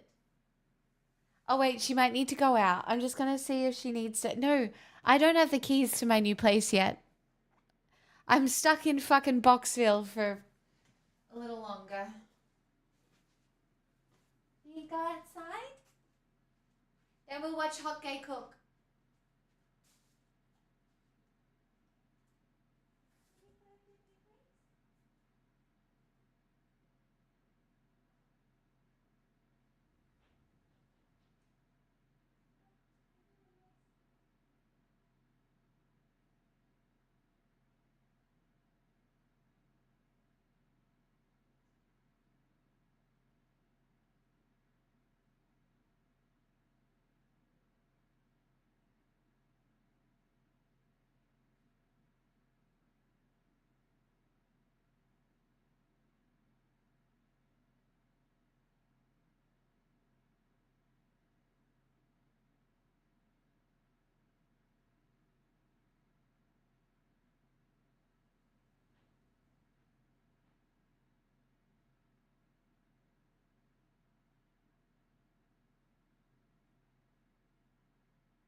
Today has been such a good day. I saw your mochi.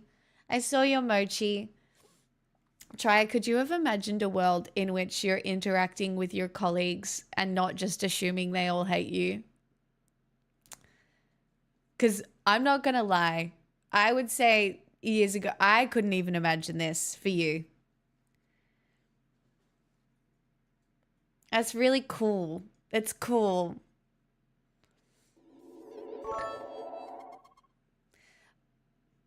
Box fort stream for the last day in the current place. I don't think I'll have any boxes left. I have to fill them all. I've still got that corner to do. I haven't done it.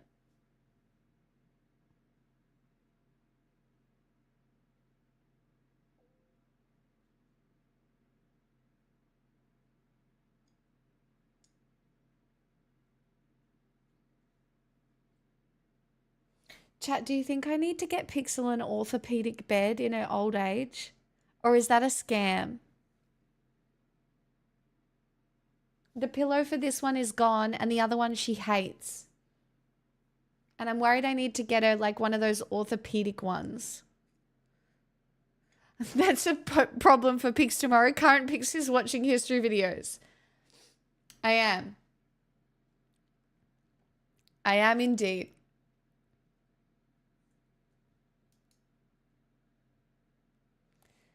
Okay. So we have two options. We have medieval fast food restaurants or school cafeteria sloppy joes from the 1980s and 90s.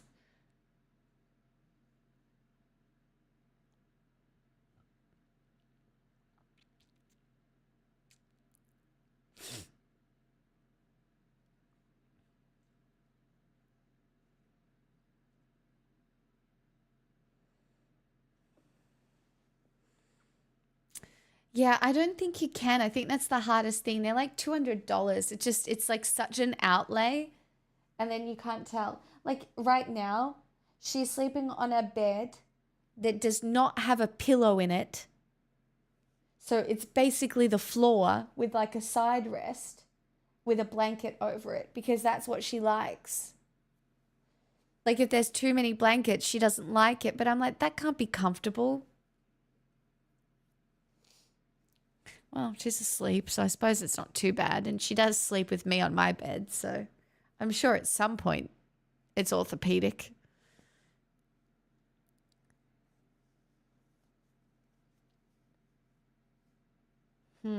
Chat, I think you have a cat. I have a dog.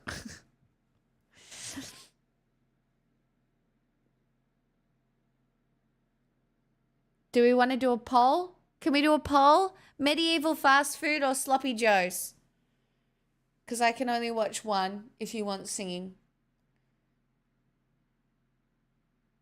Also, I'm in pain. Oh, and the Honest Government ad. All right, let's take our medicine first. All right, we'll do the new Honest Government ad first.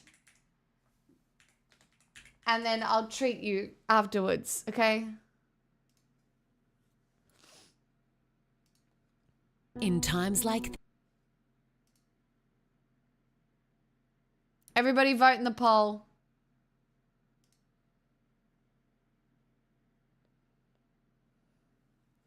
I'm in so much pain. My body is so sore from just picking up shit and putting down shit and picking up shit and putting down shit.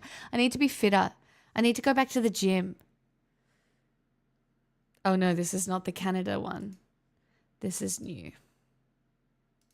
These, we need a strong leader, someone who'll fight for the people struggling to buy their fifth investment property, for the foreign-owned companies that pay fuck all taxes, and for Gina's dream of turning Australia into America Light. Project Gina. And that man is Peter Dutton. You might remember Pete from such hits as Let's Joke About Climate Change 'Cause I'm a Cunt. Let's walk out on the apology to stolen generations 'cause I'm a cunt. Let's keep kids in concentration camps 'cause I'm a cunt. Let's stoke racism against Palestinians, Lebanese refugees and Africans 'cause I'm a cunt. And of course, let's deport this family whilst giving visas to our mates au pairs 'cause I'm a cunt. But Australia's about to have an election, and for Pete to protect us from woke wind farms, he must first hold on to his seat. Dixon, when he remembers it exists, which is at election time, not when a cyclone's approaching. Then he'll be in Sydney for a 25 grand a head fundraiser, for which he'll charge taxpayers. Okay, so he bailed on you at a bad time, Dixon. But remember what Pete said. Time doesn't mean anything when you're about to have water lapping at your door, which might explain why it's taking 15 years to build this fucking bridge in his own electorate. But you can totes believe Pete when he says he'll build a nuclear power plant in 12 years. While you wait, Pete's fuel policy, which won't save you much money, should encourage even more car use in an area already munted by some of the worst traffic congestion in the world. But Pete's got no time for Dixon's petty problems. He's busy in Canberra, mainly scaring children. But he's no monster. He's a man of the people, specifically people who own multiple investment properties. And if you're wondering how your kids will ever afford a home, don't worry. Harry will be just fine. Pete stands by his principles, which is why he ditched his shitty Doge policies as soon as they became inconvenient, and now assures you he's not a MAGA guy. It's just a coincidence he appointed a MAGA hat-wearing, MAGA slogan-touting MP as his Minister for Efficiency, and that his Minister for Screeching said he'd have the exact same attitude as Trump, which has led many to wonder, do we really know who Peter Dutton is. If you don't know,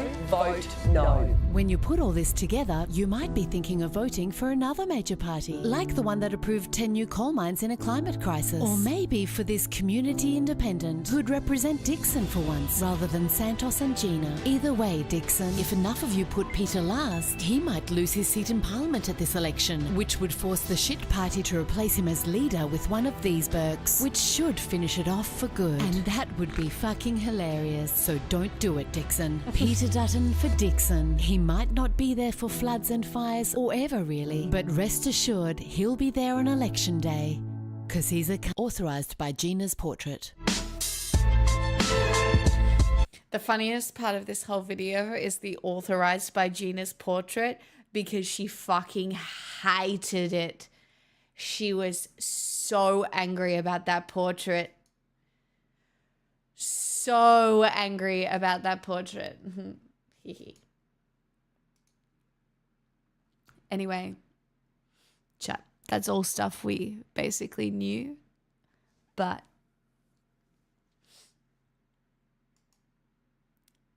yep.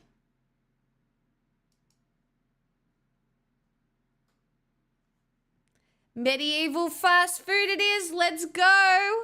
We usually think of fast Oh God, his voice brings me so just joy. Just joy. Just joy. Joyous. What a joyous day.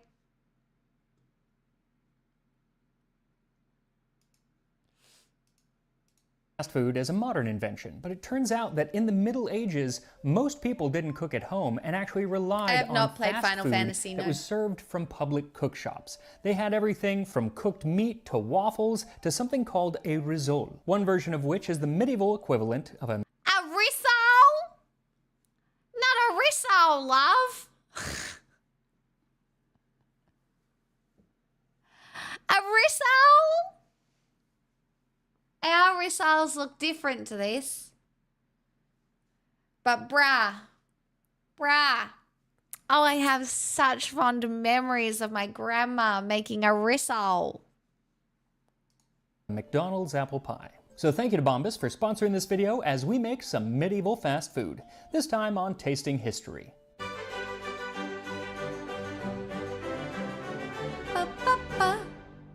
In the 13th century, a French author named Guillaume de Villeneuve wrote something called The Cries of Paris, where he detailed the sights and sounds of the streets of medieval Paris. In it, he talks of the pre-cooked foods like hot mashed peas, meat pies, garlic sauce, and cheese from Champagne and Brie that was being sold at public cookshops. There were also sweets sold by street vendors who walked around in the evening with baskets covered with a white napkin filled with wafers, waffles, and risole. Now, any of those, the wafers, waffles, or the risoles, could be either sweet or savory. They actually had fish waffles at the time. And when it comes to the risole, which are kind of like a hand pie, the 14th century book Le Ménagier de Paris has several recipes for ones with pork, one with chestnuts and eggs, another with beef bone marrow, and another with pike or eel meat, all savory. But it is common that risole are made of figs, raisins, roast apples, and nuts peeled to imitate pine nuts, and powder of spices and a little fine salt. And let the paste be well saffroned, and then let them be fried in oil and sugar them.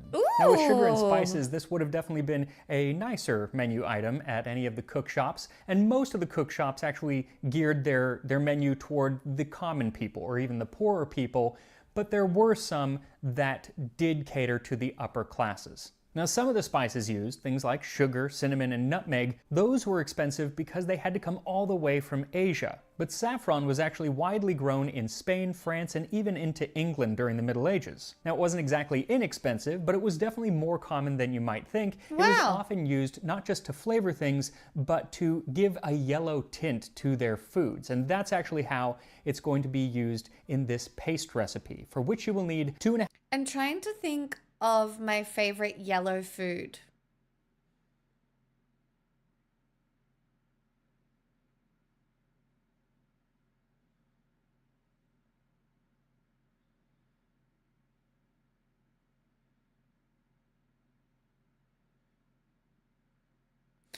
No, I think it would be a lemon tart. Oh, cheese though. Oh. Scrambled eggs. Omelette. Banana.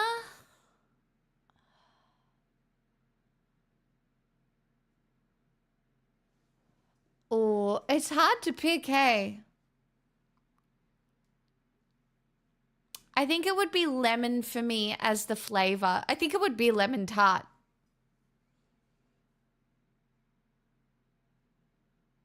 Guna. House deposit. So Thank you so much for your prime. I wonder if I should try and fix my camera scene here. I don't think I can be bothered. All right, just deal with the framing being shit, okay? It's fine. Half cups or 300 grams of flour, 12 tablespoons or 170 grams of butter cut into small cubes, a quarter cup or 60 milliliters of water, and then a pinch of saffron. So first add the saffron to the water and let it sit for about 5 minutes, and then sift the flour into a large bowl and add in the butter. Working with your fingertips, smear the butter into the flour until all of the butter is incorporated and you have a nice sandy texture. Then pour the saffron water through a strainer into the bowl and quickly work it in until it forms a dough.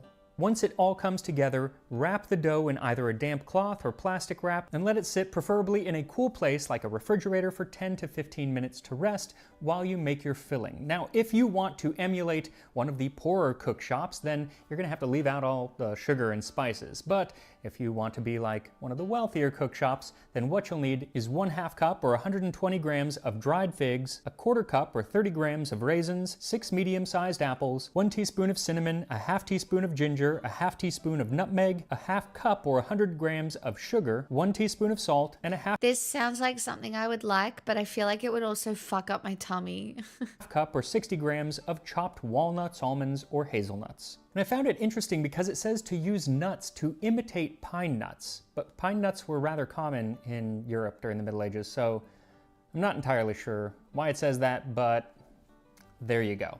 So that is what you need for the filling, which then we will stuff into the pastry the same way that you'll stuff your feet into the comfy socks from today's sponsor, Bombas. Bombas produces some of the comfiest socks, underwear, shirts, and slippers that I have ever come across. And they're all made from premium materials. I actually wear the Bombas t-shirts for most days now, and I very often wear their socks. Most of my socks, I think, now are Bombas socks, especially my compression socks, which I wear on flights, and their athletic socks, which have this little tab to protect my ankle from chafing. And ordering from Bombas isn't just about getting a wonderful article of clothing, though you do, but it's also about helping people, because for every item sold, they donate an item to those in need, namely socks, underwear, and t-shirts, the most requested items at shelters. One item purchased is one item donated. Now they have donated over 150 million items. So you can feel good and do good with Bombas, knowing that your purchase has done some real good. And right now, new customers will get 20% off of their order.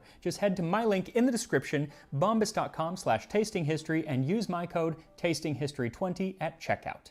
So the first thing to do for your filling is to chop the figs into small pieces and then mix them with the raisins and soak them for about an hour. Now you can soak them either in water, or if you want to follow a 14th century English recipe from the form of curry, they call for them to be soaked in wine. It probably would have been a sweet wine, so that's what I'm using.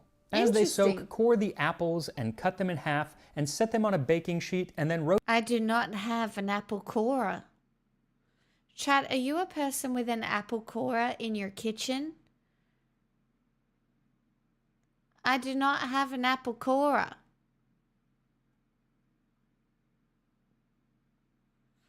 You have one? That's crazy to me. You all have them?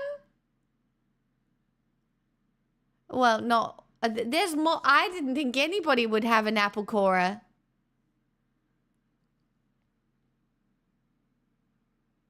You know what? I want to bake an apple pie. And in order to bake an apple pie, I feel like I should get myself an apple corer. Chad, I don't need an apple corer. I'm sure I could do it with a knife. But I unironically feel like apple pie now. Roast them in the oven at 350 degrees Fahrenheit or 175 Celsius for 30 minutes or until they are nice and soft. Then let them cool and chop them into small pieces just like the figs. Then in a large bowl, whisk together the spices with the salt and the sugar, and then add in the apples as well as the figs and raisins which have been drained from their water or wine, and toss everything to coat. Now for this next part, I actually had to look at several other recipes for risole from the period because it wasn't clear what the texture should be like. I was going to leave them kind of in big chunks, so it would be more like a modern apple pie, but most of those old recipes talk about grinding up either the meat or the fruit, depending on which you make, so it's more of a paste inside, so that's like what a I'm going to Quincy do. paste So take thing. some of the filling and put it into a mortar and grind it until in the end you have something relatively smooth. Then you can add in the nuts, which should give it some texture, though I still don't think they look anything like pine nuts. Then unwrap your dough and divide it into about a dozen equally sized pieces and form it into balls. Then on a floured surface, roll one piece of the dough out into a rough circle about 1/8 of an inch thick, and take a couple tablespoons of the filling and set it in the center of the dough, leaving plenty of dough around the edges. Then fold it over the filling and start to pinch the dough together. And really these can be any shape that you want, but I found that this half-moon shape was the easiest. Once the dough is pressed together, use a fork to seal the edge, and then set the risole aside and continue until all the dough is used up. Then when it comes to the frying, lard would have been the most popular fat to use at the time, but anything will work for these. All you need is about 3 or 4 inches worth in a deep pot, and heat it up to 3. Do you know what? This is so crazy, and I feel like I need to admit this to you guys. I have never deep fried anything. I said this to my friends the other day, but I did not grow up in a deep fry household, and I have never deep fried anything in my life. Never. I've obviously eaten deep fried food, but I've never ever deep fried anything. A pot of hot oil is terrifying to me. Same. Like that's so scary. I've never,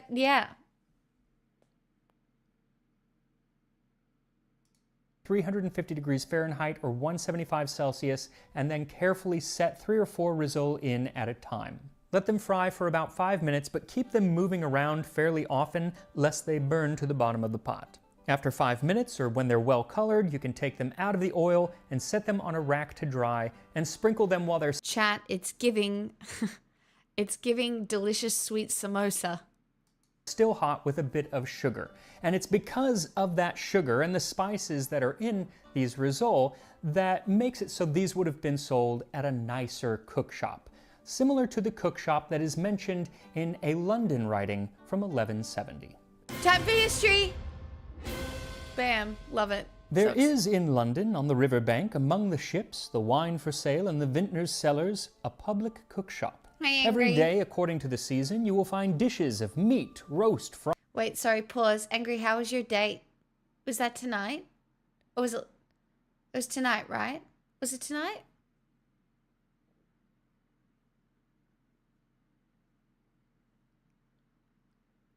Oh, it was good?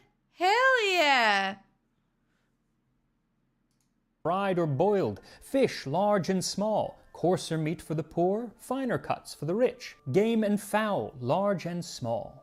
That was William Fitzstephen, who was writing around the year 1170. And actually, Fitzstephen is probably most famous for being present at the death of the Archbishop of Canterbury, Thomas à Becket, who was allegedly murdered when King Henry well, he wasn't allegedly murdered, he was definitely murdered, allegedly on the orders of King Henry II, who was a former friend of his when Henry sent 4 knights to Canterbury Cathedral to murder the Archbishop. Oh. Well, Fitzstephen was present when that happened, and later on he actually wrote a biography of the then Saint Thomas à Becket. But the writing that I think is most interesting is a writing that he wrote about the city of London, just detailing what it was like at that time. Not only does he talk about the Publica Coquina, or public cookshop, but he tells us where in the city it is and says that it caters to both the poor and the wealthy, and he gives us an idea of why wealthy people would be eating at a place like this. If friends unexpectedly arrive at the home of some citizen, and they, weary and hungry after their journey, prefer not to wait until food is bought and cooked,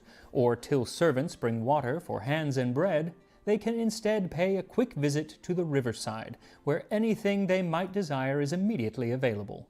So it's kind of like you have company over and you don't really want to cook anything, so you're just going to order Thai for the 3rd time this week. But instead of Whoa, don't you call us out like that? That's fucked up. That's fucked up. What? Max, why? Saman curry, he says that those with a fancy for delicacies can obtain for themselves the meat of goose, guinea hen, or woodcock. Finding what they're after is no great chore, since all the delicacies are set out in front of them. And those are definitely meats meant for the wealthier classes. And this is probably why this cookshop in particular was worth mentioning in Fitzstephen's writings, because most cookshops catered to the common city dwellers. For most people living in towns and cities, cooking at home... Chat, does anybody here identify as a common city dweller? Because thinking about it, that's probably a pretty apt description of me. Like, I too am a common city dweller. I am. Was not usually an option. Most people didn't have kitchens at all. They might have a hearth, and many of those people didn't own a pot in which to actually cook anything. For instance, in 1301, in the city of Colchester, only... Guys, truly, if anybody asks you about what should go on my tombstone, it's not common city dweller. On my tombstone, you have to put she actually was dying. Like, you have to, okay? Truly, that's what has to go on my headstone. She actually was dying. Okay?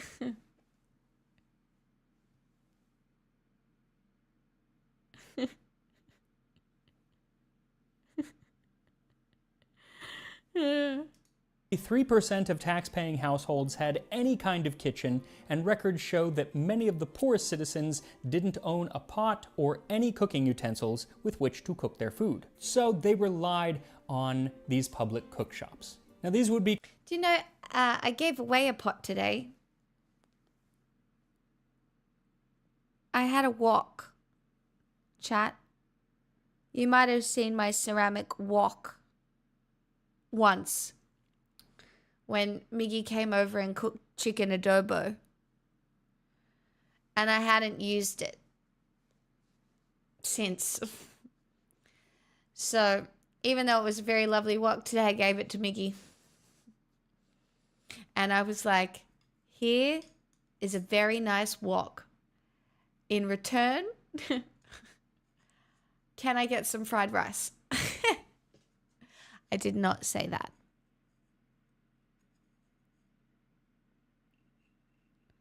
I didn't actually say that.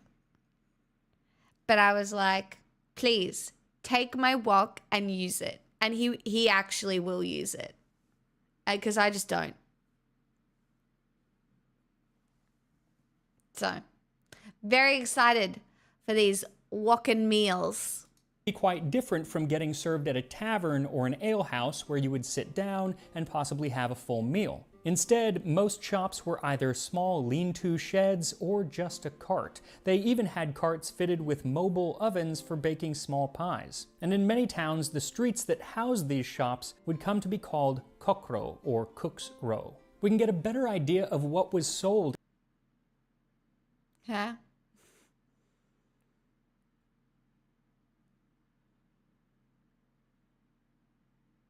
Huh? At these cookshops from a 1450 poem called London Lickpenny. It's about a poor countryman from Kent who comes to London and is immediately beset upon by the owners of these cookshops. Then to Westminster Gate I presently went, when the sun was at high prime. Cooks to me they took good intent, and proffered me bread with ale and wine, ribs of beef both fat and full fine. How crazy is Old English spelling? Like that's what in the crazy. This is so crazy. Language is nuts. Then unto London I did hie, of all the land it beareth the price. Hot peas cod one began to cry, strawberry ripe and cherries in the rice. Yum. One bade me come near and buy some spice, pepper and saffron they gan me bead, but for lack of money I might no speed. In other parts of the city he's offered hot pies and mead and hot sheep's feet. I do find it interesting though that it specifically mentions pepper and saffron being sold.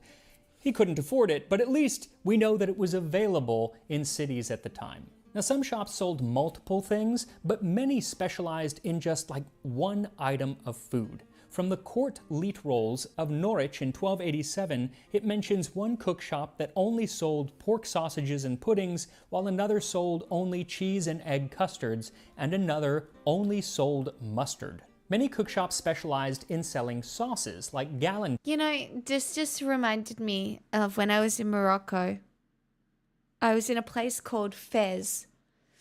And in most cities in Morocco, there are these places called, I think the souks.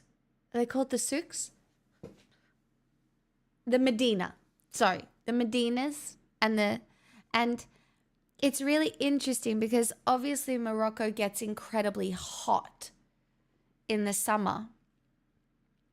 And as you're walking through these places, the way they're designed to keep out the heat is incredible, right? Because they're so skinny and tall, right? That you're only getting sun at one part of the day.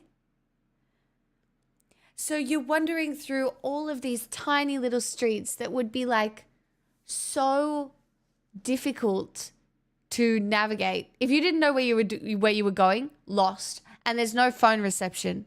So you couldn't do it on your own. Like you could not go and explore the Medina in Fez on your own unless you knew where you were going. You would get so lost. You would get so lost. But it's really smart. And the reason I thought of it is because in there, all of the shops still specialize in one thing. Like here, in Old England. Like there, the shops all specialize in one thing. You know, you have the bread guy, you have the fish guy, you have this guy, you have this kind of treat guy, you have the olive guy. Which is made from galangal from Southeast Asia.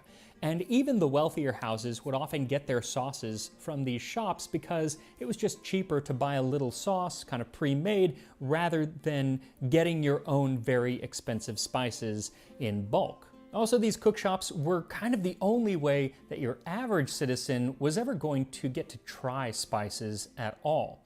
In a treatise from 1300, it talks about a seller of meat and fish pasties which were, in Latin, bene piperatos. Now, pasties and pies were probably the most common food that was sold at these shops, and you could just go buy a pie fully made. They would always have fresh hot pies ready to sell, or you could go to a poulterer or butcher and buy some meat, take it to the pie maker, and tell them that you wanted to take that and make it into a pie, then they would wrap it in pastry and bake it. Now, why exactly would you do this? Was it to save money, perhaps?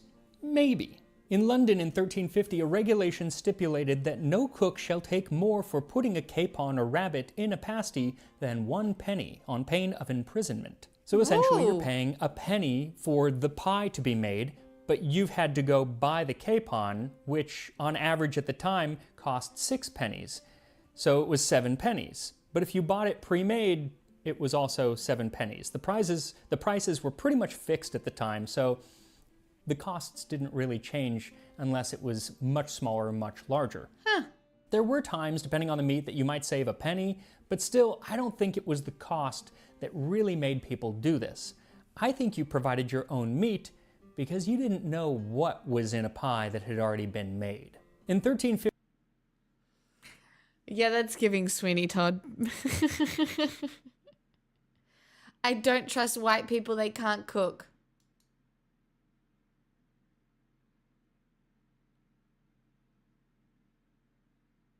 Valid. 1951, for instance, a man named Henry Pesch accused a cook named Henry de Passelway of a heinous crime. Pesch and his friend had purchased 2 capon pasties from the cook, and the court records recalled that Henry Pesch and his companions, being hungry, did not perceive that one of the 2 said capons was putrid and stinking, until they had eaten almost the whole thereof. Whereupon they opened the second capon, which he produced. Soon, you're so right. And you know what? I fucking love a potato and butter. I do. I love a baked spud. You know, and you know what? You're so valid. It's so valid. White people sometimes do seem to be particularly averse to like multiple spices though. Do you know what I mean? We don't have a spice-heavy kind of cooking. We just are a little averse to like mixing the spices together. It's like salt, pepper, and a bit of paprika and bam. That's a harmful racial stereotype. It's fine because I'm allowed to make the harmful racial stereotype for me because I'm white. I'm talking about me. Okay. Salt is a spice.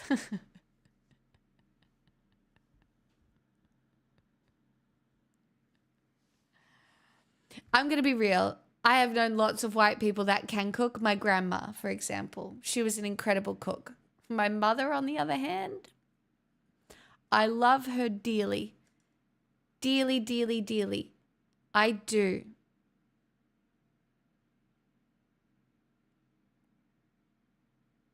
That's all. Here in Oh my God, and it's true. Angry did teach me to boil an egg.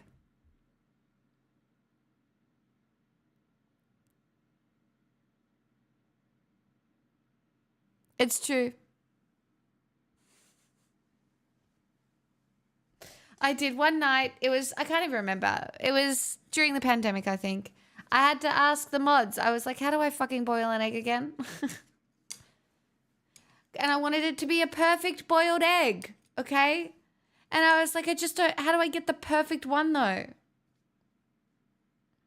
Hard boiled. It was hard boiled. And found it to be putrid and stinking, and an abomination to mankind. The cook, of course, denied this accusation, and so they called 8 other cooks from the area to investigate that capon pie, and they came to the conclusion that it was rancid. Not a rancid pie. And so the court pie. decreed that Henry de Passelway should have sentence of the pillory, there to remain for the space of 1 league's journey in the day, and that the capon, which had been so found to be putrid and stinking, should be carried before the said Henry de Passelway on his way to the pillory. Now, first I was thinking that Sometimes I find just the whole public shaming thing so interesting. Do you know what I mean? Like, you've been a bad human. We're gonna lock up your hands and your feet for a day. Don't do it again. Like, it's just, I don't know, I find it like kind of funny. Like, obviously it's trauma, but this system is just rife for issues. Like, if you didn't like a cook for some reason, you just accuse them of giving you rotten meat and they would end up in the pillory. But it turns out this is olden day canceling. that if those 8 other cooks came in and decided that the meat was not rotten, then the person who had done the accusing, the accuser, they would have gone to the pillory. So in either case, someone's going to the pillory. So the stakes were rather high, and it's because we need to remember just how precious and expensive food was at this time. Yeah, Today, don't I feel fuck like it we are up. so removed from the production and sometimes even the cooking of our food that we don't realize just how much work and expense goes into it. And especially at a time before No, I definitely do realize how much time and expense goes into cooking food. I am so blatantly aware of how much effort preparing food is. I know. Like, if you want to make something really good, it takes so long. Cam! 9 months. 9 months? Stop it. That's gone quickly. A baby. industrialization I could have been pregnant and had a baby by now. That's crazy. and a lot of government subsidies, food was the majority of a lot of I just want to clarify that I haven't been, but people's income. During the Middle Ages, it could be 70 to 80% of the average person's wages just to feed themselves. Take one of those capon pies, for example. It was 7 pennies, which sounds I did just drop some frames. Yeah, no, that was a struggle moment. cheap until you realize that the average laborer in a city made 2 to 3 pennies a day. So that pie would have cost them like 3 days' wages. Now, it would have been a big pie. It was all of the meat of a large capon, a large castrated rooster. But it was still out of the reach of most people.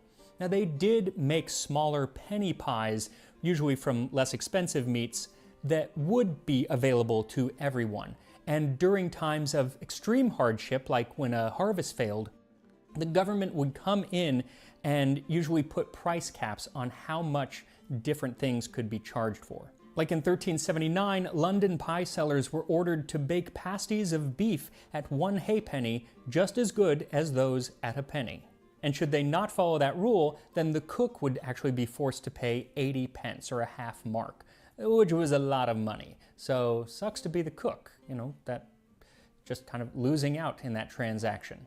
And that is probably why cooks were so often accused of selling bad meat, or meat that they probably should have tossed away, or swapping in inferior meat for something more expensive, like they would be selling a venison pasty, but it turned out just to be beef or pork. And when you look at court records from this time, a lot of them have to do with these food issues. Like one would be accusing somebody of selling bad fish inside of a pie, and another one would say that the pork was parasitic, which is gross, but that popped up a lot.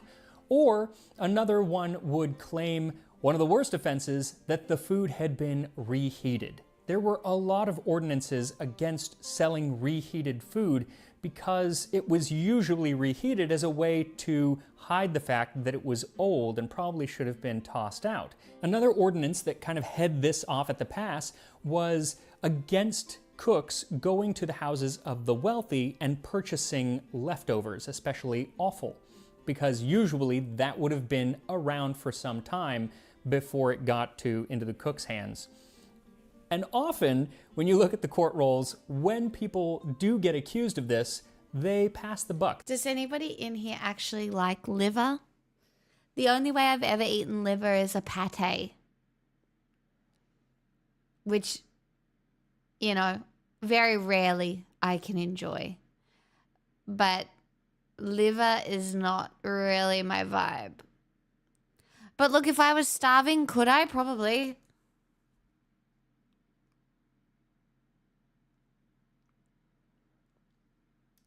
They pass the blame on to the cook's assistant, or very often their wife or their wife's friends who were helping out, and they're the ones that made the mistake. And this led in York to an ordinance in 1424 which dictated that the wives of any other artisans should not bake, boil, nor roast food in public shops for sale unless they are competent to do so.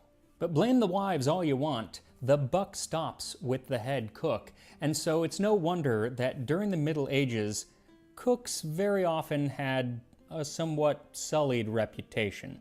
And this can be seen in Chaucer's Canterbury Tales, where one of the characters, Roger of Ware, is a cook at one of these public shops in London. It says that his shop is filled with flies, his pastry is soggy, and he makes this parsley sauce that is so bad that it's basically a curse. And it says he sells pies that hath been twice hot and twice cold. That is, he reheats his food, one of the worst offenses. On top of that, it describes him as having an ulcer or an open wound on his leg that's always seeping, which is really gross. So it's no wonder that if you were able to afford to not frequent these shops, you wouldn't frequent these shops.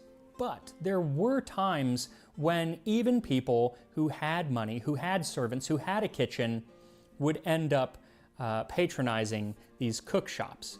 One might be because you're traveling and you've just come to town. Now, a lot of people would travel with some cooks and food and everything, but it didn't always happen. Like on June 1st in 1267, when Sir Roger Leyburn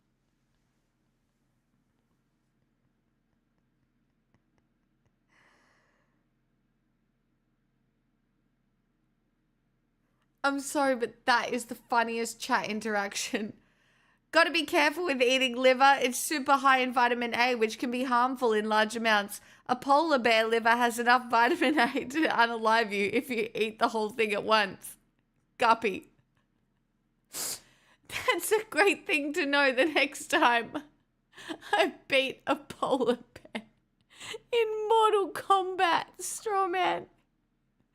Thanks for the tip. Smile.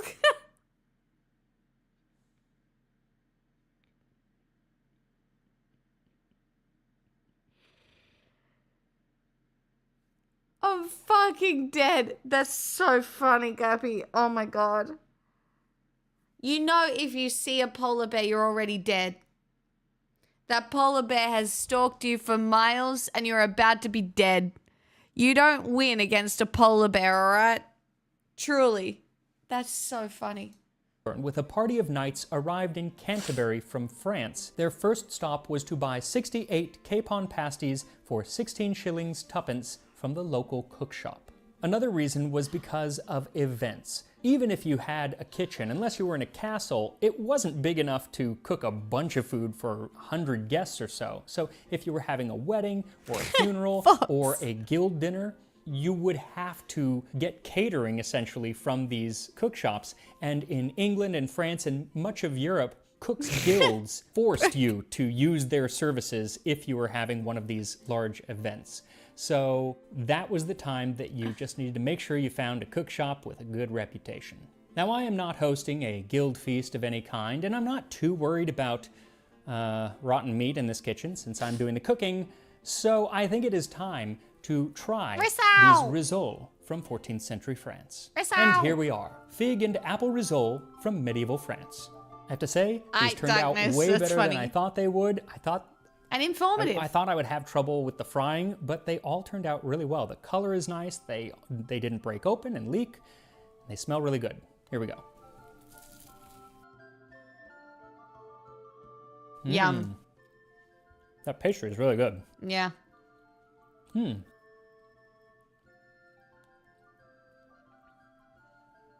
That's delicious.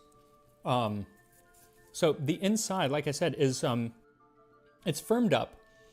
It's like ground up, and I do think that that ends up having a better texture than if I let the pieces of apple and everything stay whole. But the flavor is fantastic. 2 bites. This is really good. Chat, you know, if we're getting 2 bites, this shit tastes good. It's really, really good. I'm not sure that soaking them in wine, the figs and raisins in wine, made a big difference. So I'd probably just stick to water next time. Because the flavor that you're getting is from those spices, and you can use different spices if you want. I chose cinnamon and ginger and nutmeg, but you could use mace or clove or really whatever you want that they would have had at the time. But the apples, it's kind of giving mince pie, isn't it? The nuts, all the flavors are there, and they complement each other really, really well. These are really, really good. 3 bites! Oh my god, they're really good. So the fact that I like these so much means that I am safe from a medieval proverb that says, "He is an evil cook that cannot lick his own lips." That is, if the cook ain't willing to eat his own food, then maybe you don't eat that food either. So make these. They're delicious, and I will see you next time on Tasting History. Yes, we will. Oh, we're so blessed. You know, there might be a lot wrong in our world, right? There truly might be. But we're all just so lucky, you know, to at least have Max really carrying us through. What a light. What a light in our lives.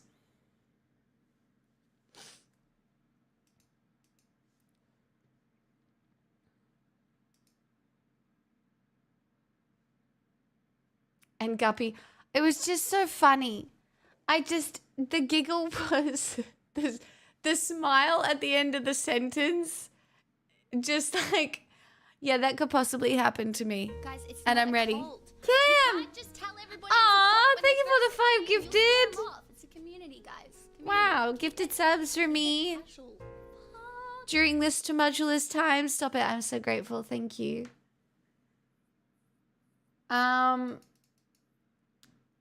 Now, some songs I will sing for 1 hour, even though I am already very tired, and then I will go to bed. And then I will go to bed. And then I will do more shit tomorrow. I'm fine. I don't think my voice is going to be very good. I think it's pretty tired, but we'll see what happens, eh?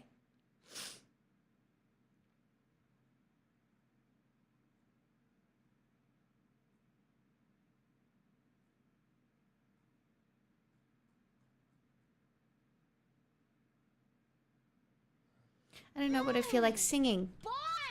Walking on Broken Cat Boy. I don't think I remember it.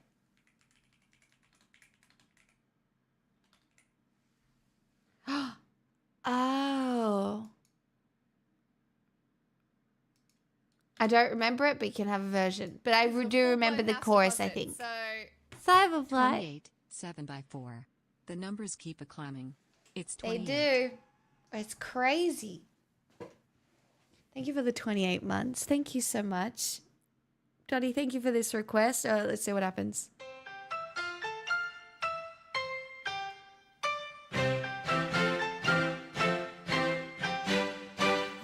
Walking on broken glass. Walking on broken glass.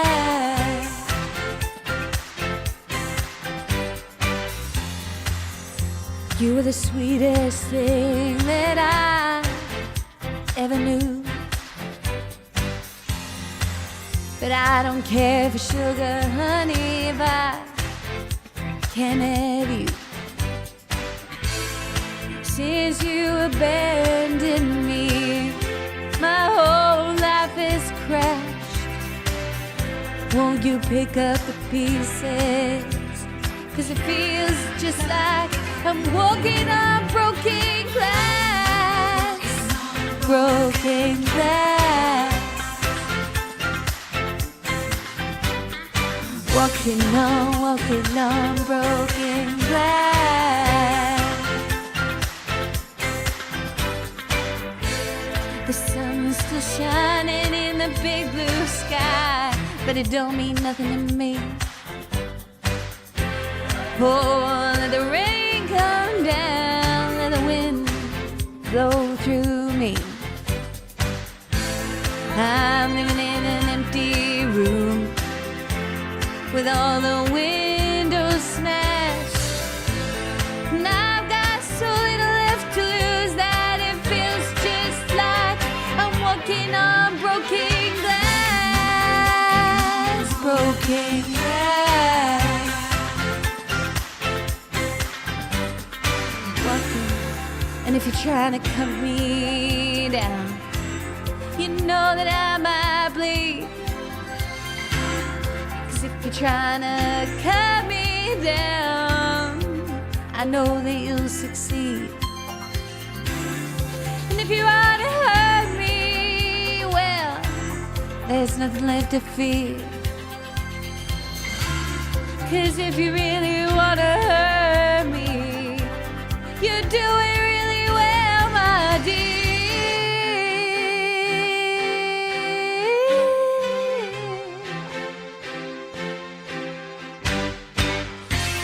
Now every one of us was made to suffer.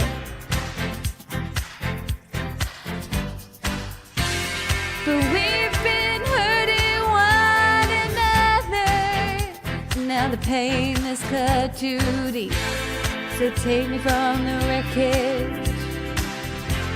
Set me up from the blast. Lift me up and take me back. Don't let me keep on walking. Can't keep walking on. I can't keep walking on.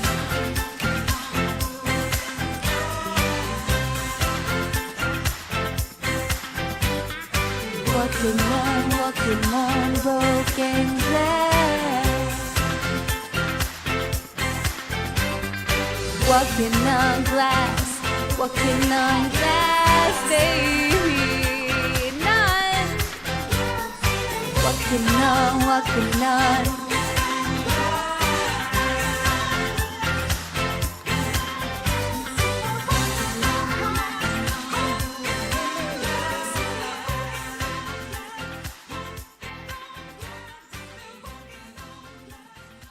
Look, I'm gonna guess that the verses were not close, but like that was kind of close. In the chorus, right? The chorus is kind of easy, I suppose, but.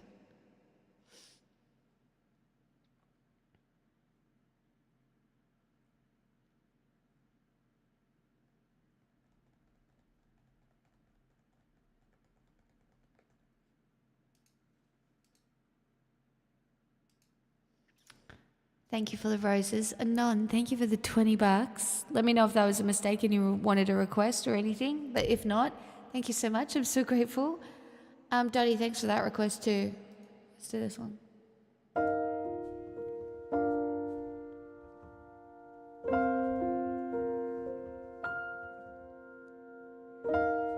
Hands touch.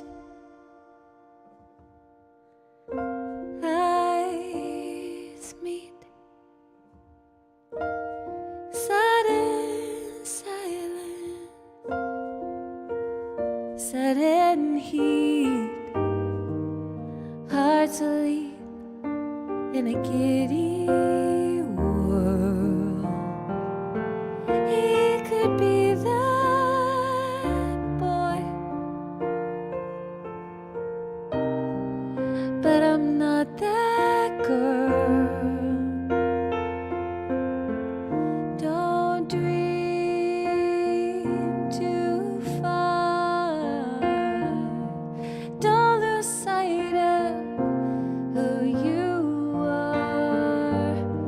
Don't remember that rush of joy.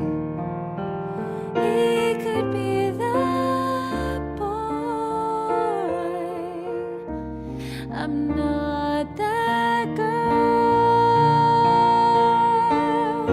Every so often we long to steal to the land of what might have been, but that doesn't soften the ache we feel when reality sets back in. Blind smile, light lip. She is winsome, she wins him. Gold hair with a gentle curl. That's the girl he chose, and heaven knows I'm not that girl.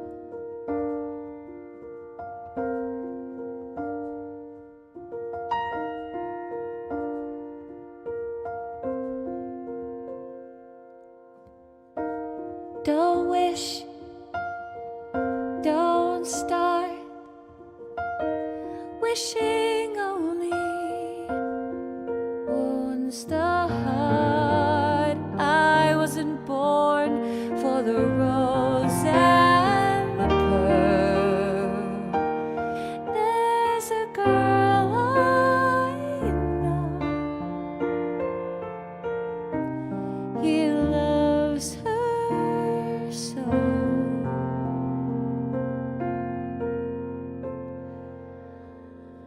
I'm not that girl.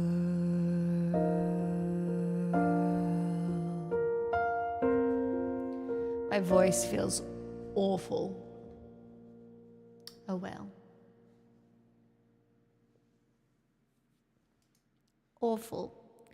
I tell you, chat, very bad, very not good, very, very bad.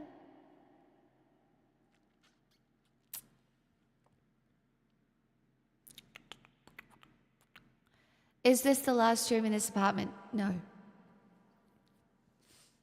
No. Nope. I would say that'll be Sunday. I think Sunday will be the last stream in this apartment.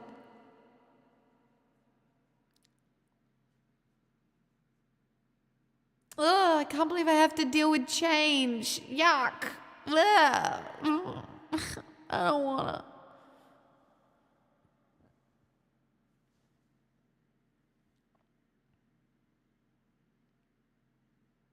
Interesting, I was just thinking that last night with basically no warm-up and you managed not to fry, keep it smooth. Yeah, low notes feel easier when my voice feels like shit, kitty. I'm not that girl. Do you know what I mean? That note comes out fine. My break, though, feels like ass.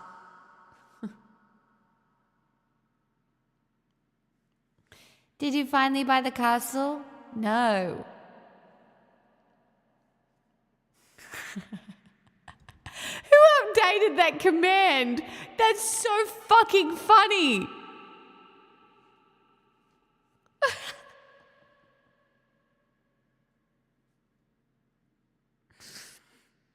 That's so fucking funny.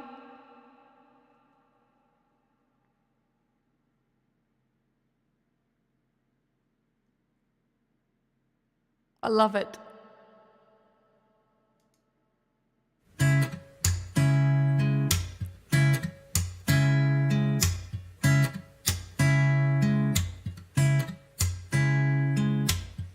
I think I did it again. I made you believe we're more than just friends. Oh baby, it might seem like a crush, but it doesn't mean that I'm serious. 'Cause to lose all my senses, that is just so typically me. Oh baby, baby, oops, I did it again. I played with your heart, got lost in the game. Oh baby, baby, oops, you think I'm in love, that I'm sent from above. I'm not that innocent. You see, my problem is this: I'm dreaming away, wishing that heroes they truly exist. I cry watching the days. Can't you see I'm a fool in so many ways? But to lose all my senses, that is just so typically me. Oh baby, baby, oops, I did it again. I played with your heart, got lost in the game. Oh baby, baby, oops, you think I'm in love, then I'm sent from above. I'm not that innocent. Yeah, yeah, yeah, yeah, yeah, yeah.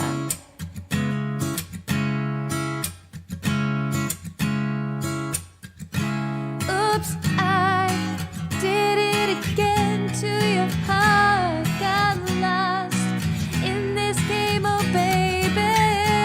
Oops, you think that I'm sent from above. I'm not that innocent. Oops, I did it again. I played with your heart, got lost in the game. Oh baby, baby, oops, you think I'm in love, then sent from above. I'm not that innocent.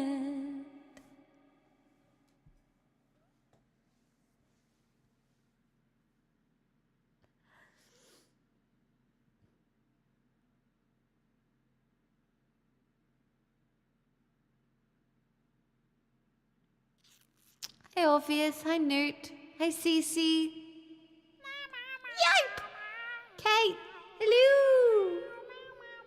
Why have all my hellos today sounded like Mrs. Doubtfire? Hello! Am I getting old? Is it age? It's giving age.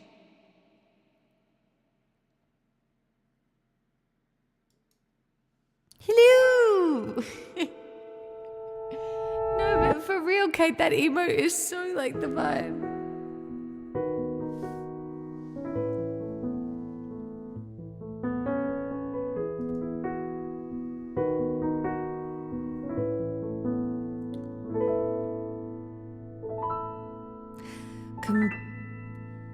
Comparisons are easily done once you've had a taste of perfection, like an apple hanging from a tree. I picked the ripest one, I still got the seed. You said move on, where do I go? I guess second best is all I will know. 'Cause when I'm with him, I am thinking of you, thinking of you. Why you would do if you were the one who was spending the night.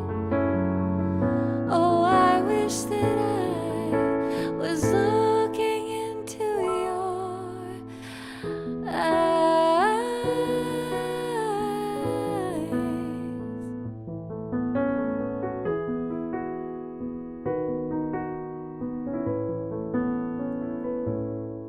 You're like an Indian summer in the middle of winter, like a hard candy with a surprise center. How do I get better once I've had the best? You said there's tons of fish in the water, so the waters I will test.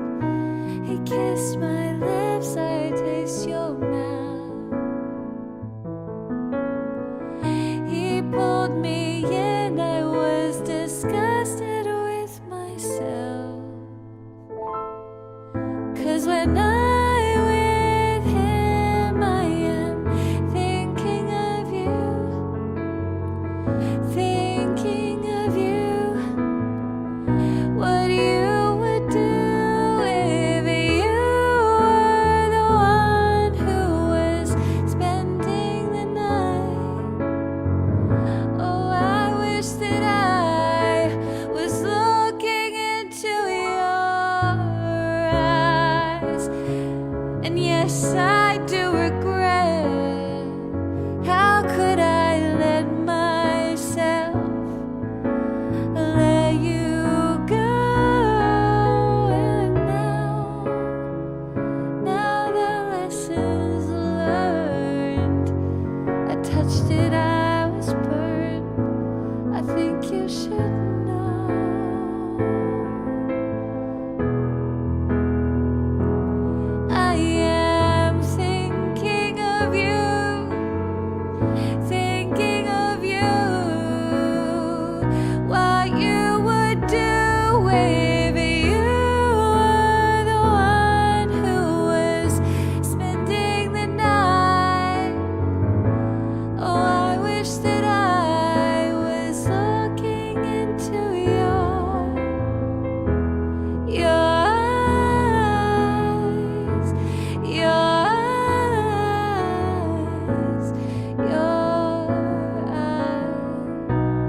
Wannabe.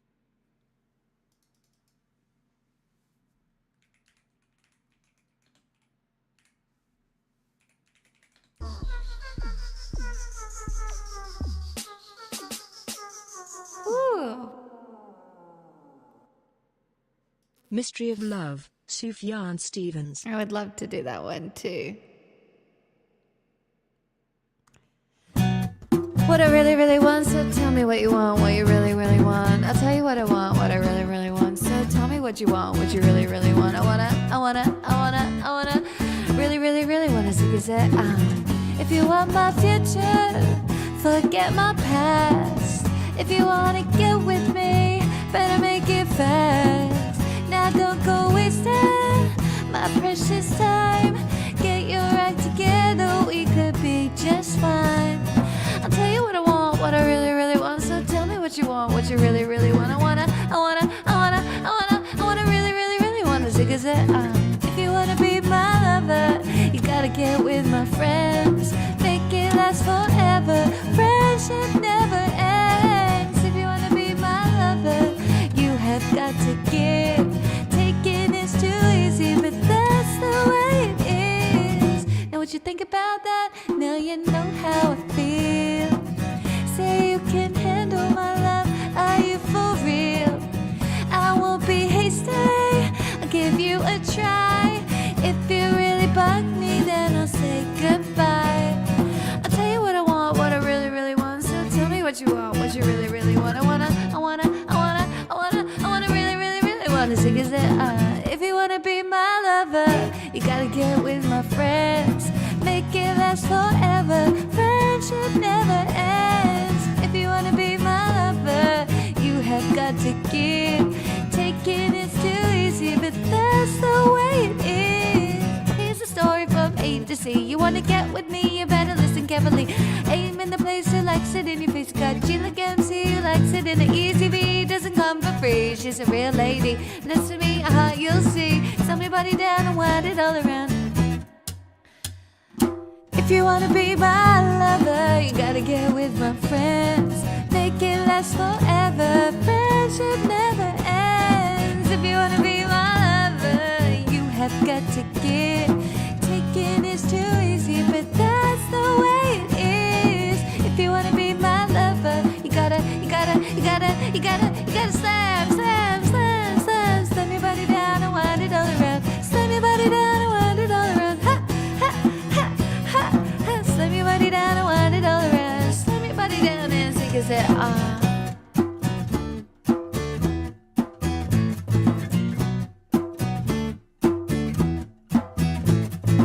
If you wanna be my lover.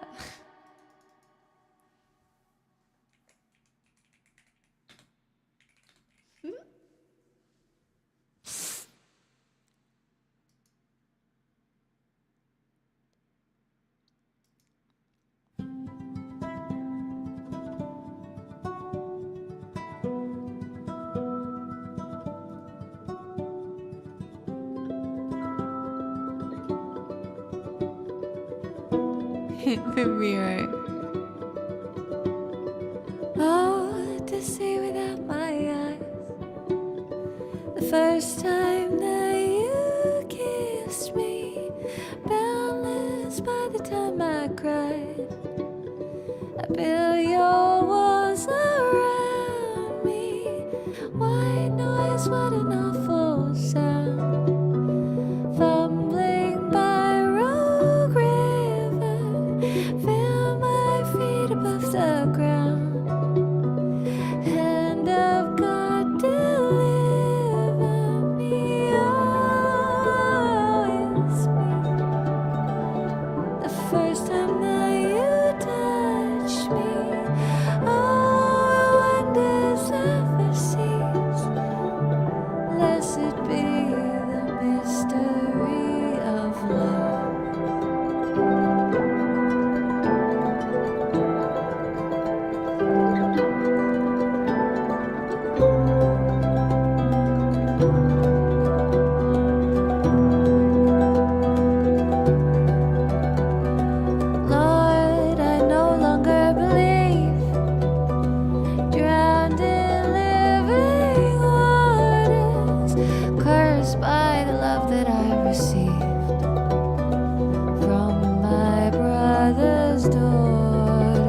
like a first young who died.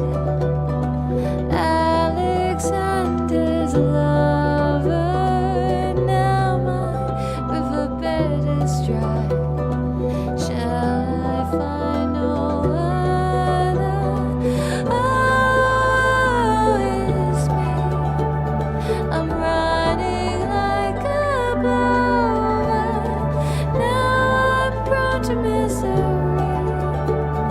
The birthmark on your shoulder reminds me.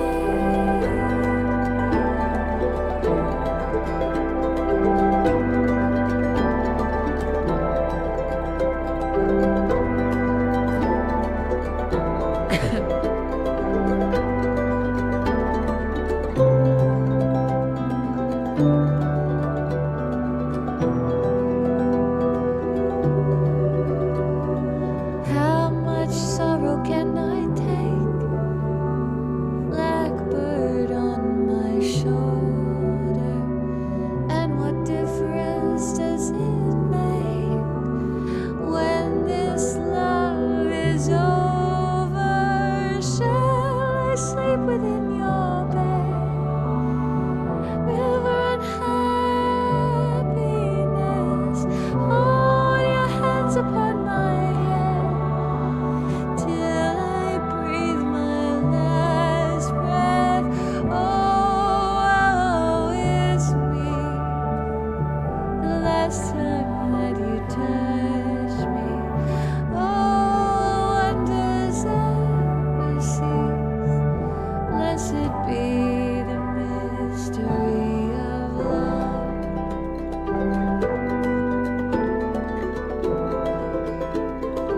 I think that has to be my last one. I'm so tired.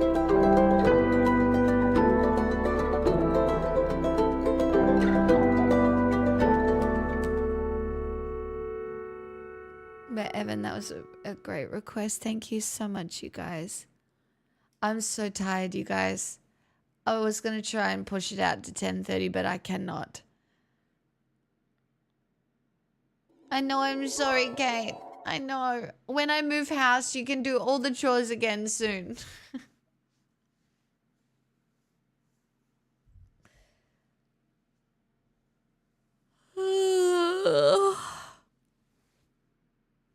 I wish I was more awake, but like my whole body hurts. Truly, and my voice feels bad, so I need to go rest. And I don't want to get sick while I'm moving. Do you know what I mean?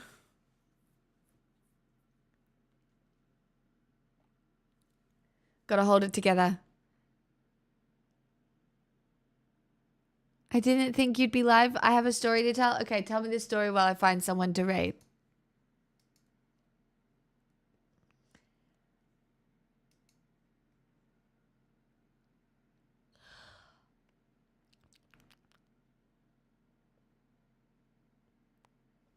Well, I already had tofu and edamame beans tonight.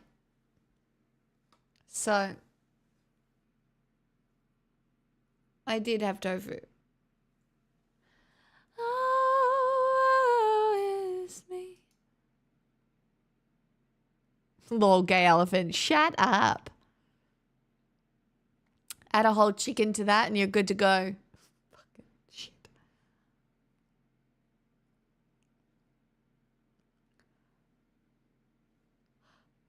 Oh my god, I can't stop yawning. Oh, fuck. You accidentally flirted with a new woman to where we've talked about going to ice cream shops in California. Hell yeah. New drama? I love it. I mean, new piece, definitely not drama. So exciting.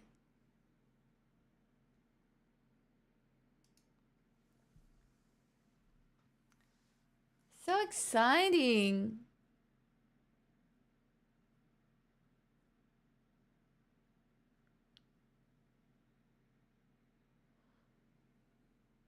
Between you and Angry tonight, that's all just very exciting times. Chat.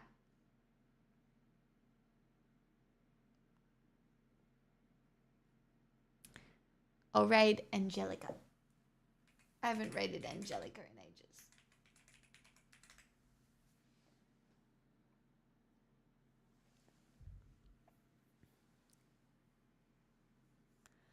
Okay. Chat, I don't think I'm here now until Saturday.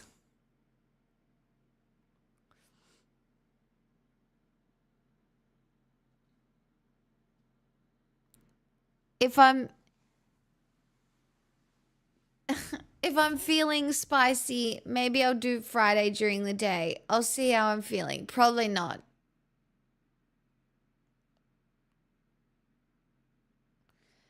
I just want everybody to know that I'm really trying my best, but I am in a mess of life. But soon, I will not be in a mess of life. And it will be winter, and I will be ripe for seasonal depression.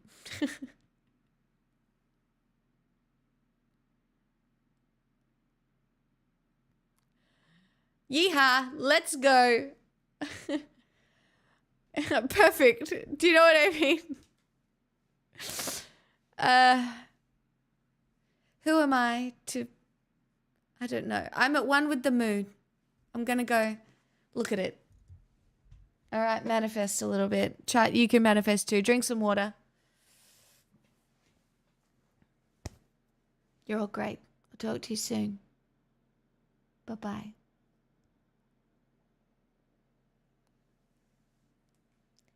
I'm very, very tired.